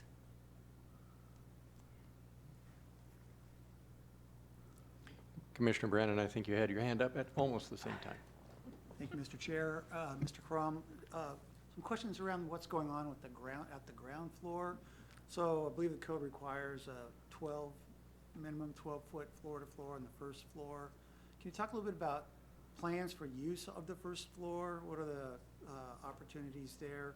And a bit about the facade of the building and the pedestrian experience, because there are requirements about kind of recessing segments of the building to articulate the experience, et cetera. So primarily interested along Newport Way and what the experience will be like for the pedestrian and what's going on inside the building. Right. And I think that the intent of the code is to bring life to the street, and that's what we followed.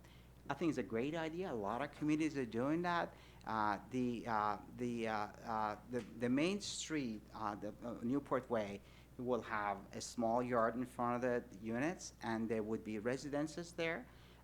So they would actually be able to integrate with the street and the environment there. Of course, we want to make it safe, so there would be, things that we can do to make sure it's safe. But that would be the idea, to integrate the community is a code requirement.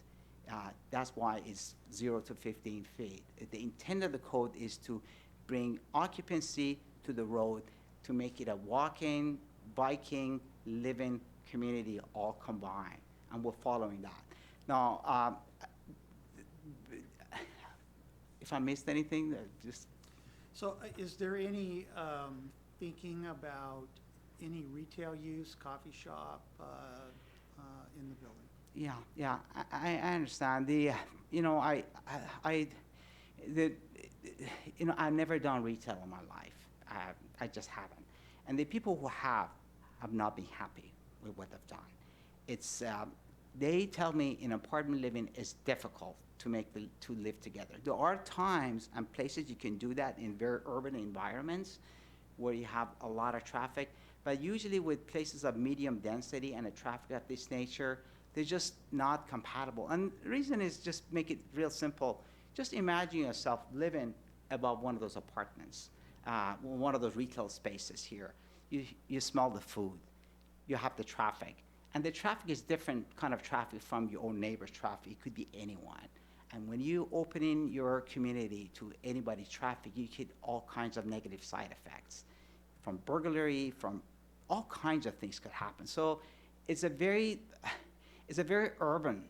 I know some of the people brought it up here, And I think they really need to understand a little more what does a transient traffic look like and what it could look like and what kind of people would bring in. Maybe next time we go to a gas station, just look around and see what do you get.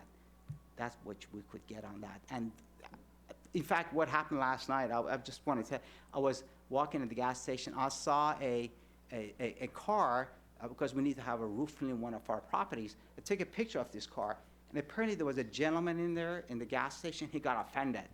He came to me and said, "What are you doing?" I said, "Sir, I took a picture from this car." So, I mean, you do get all kinds of people who neighborhood may not like him very much. Did I answer your question, sir? That's fine, thank you. Thank you. Commissioner Morgan? Thank you, Chair Sanford, and thank you for coming in tonight and all the presentation and for all the people that attended the meeting as well. A few questions, but a lot of them already been asked. So the one comment I do have about the project, a suggestion with regard to the design, I think the most important view of this is going to be driving down Newport Way. And I know the building is following the design guidelines, is following like the Coleman building, but that facade is a fairly blank facade. And one of the things in the design code is to avoid blank walls. I think it would help a lot to provide some canopies along the ground floor level along Newport Way, both to break up some weather protection, but also to break up that horizontal wall. Because right now, a lot of those views on Newport are going to look like a very solid, blank 250-foot wall going down that street, which I think we want to avoid. I welcome that. Yeah, I agree. I think that might have been, Commissioner Brennan, that might have been your question, or somebody else's. I missed it. I'm sorry. Yes, I will work with my community. And in fact, the staff brought that up. There was some write-up, red lines on the building facade. Yeah, that's just, it's not a problem. I don't know exactly what the red lines were, but whatever it is, we'll fix. If you feel that there are the things that we should do, those are easy to do here. It's easy to satisfy and make a building happy. It's more difficult to make the neighbors happy, but I work on both. I promise you this. Thank you. Anything else, commissioners?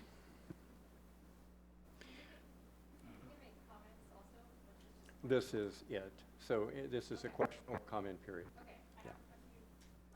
Yeah. Okay, please.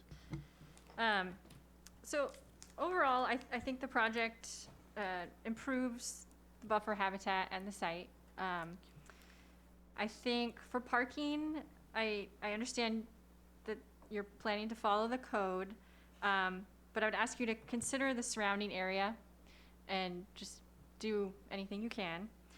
I do not support a change to the buffer reduction requirements. I think it should be kept at 15. I mean, as you've said many times, the code is the code, and we should follow it. It was an intentional decision. I do like the raised intersection. I think that will help calm traffic. And a follow-up on Commissioner Dillon's comment on the path. I know there are some pervious systems that maybe could be used. I don't know if the soils support that, but that might help things. That's all. Okay. Mr. Chair, may I ask a question? Please. A comment. I just want to clarify that you mentioned a buffer reduction at 15.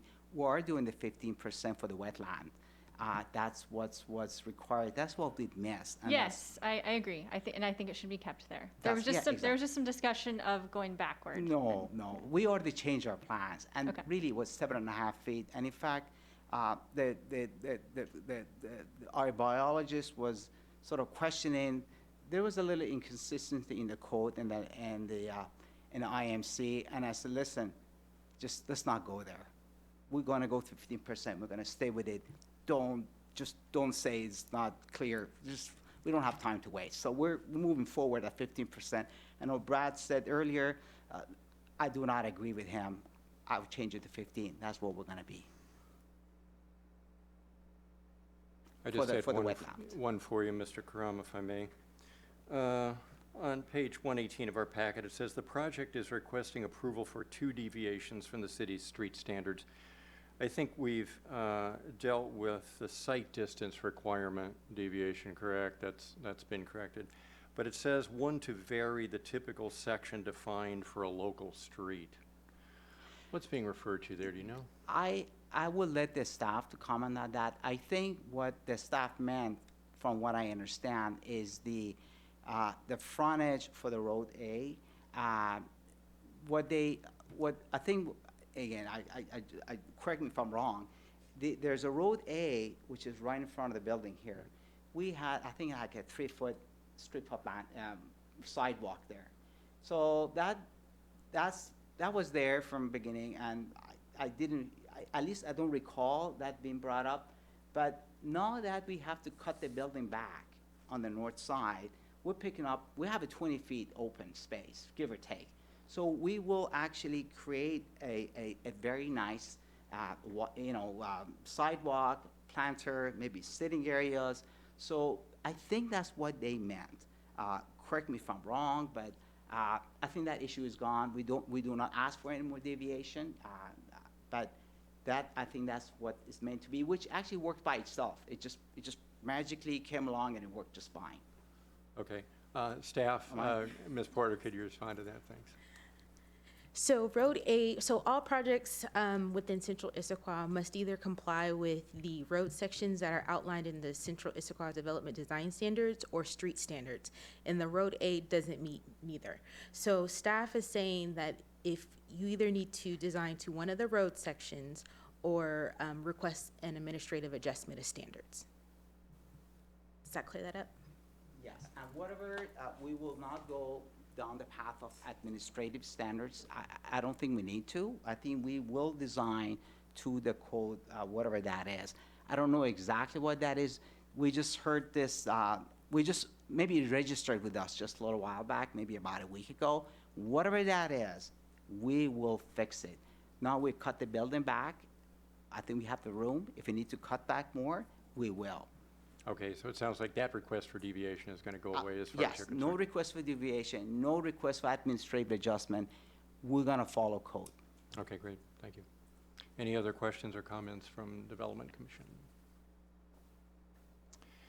Thank you. So Development Commission comments are closed for this evening, and thank you very much to our applicant and to staff tonight. So we're at the point on the agenda now, the reports item. I'd like to ask staff to provide any updates on City Council meetings or activities. No reports. Thank you. Is there any other item of business or announcements from staff on the agenda tonight?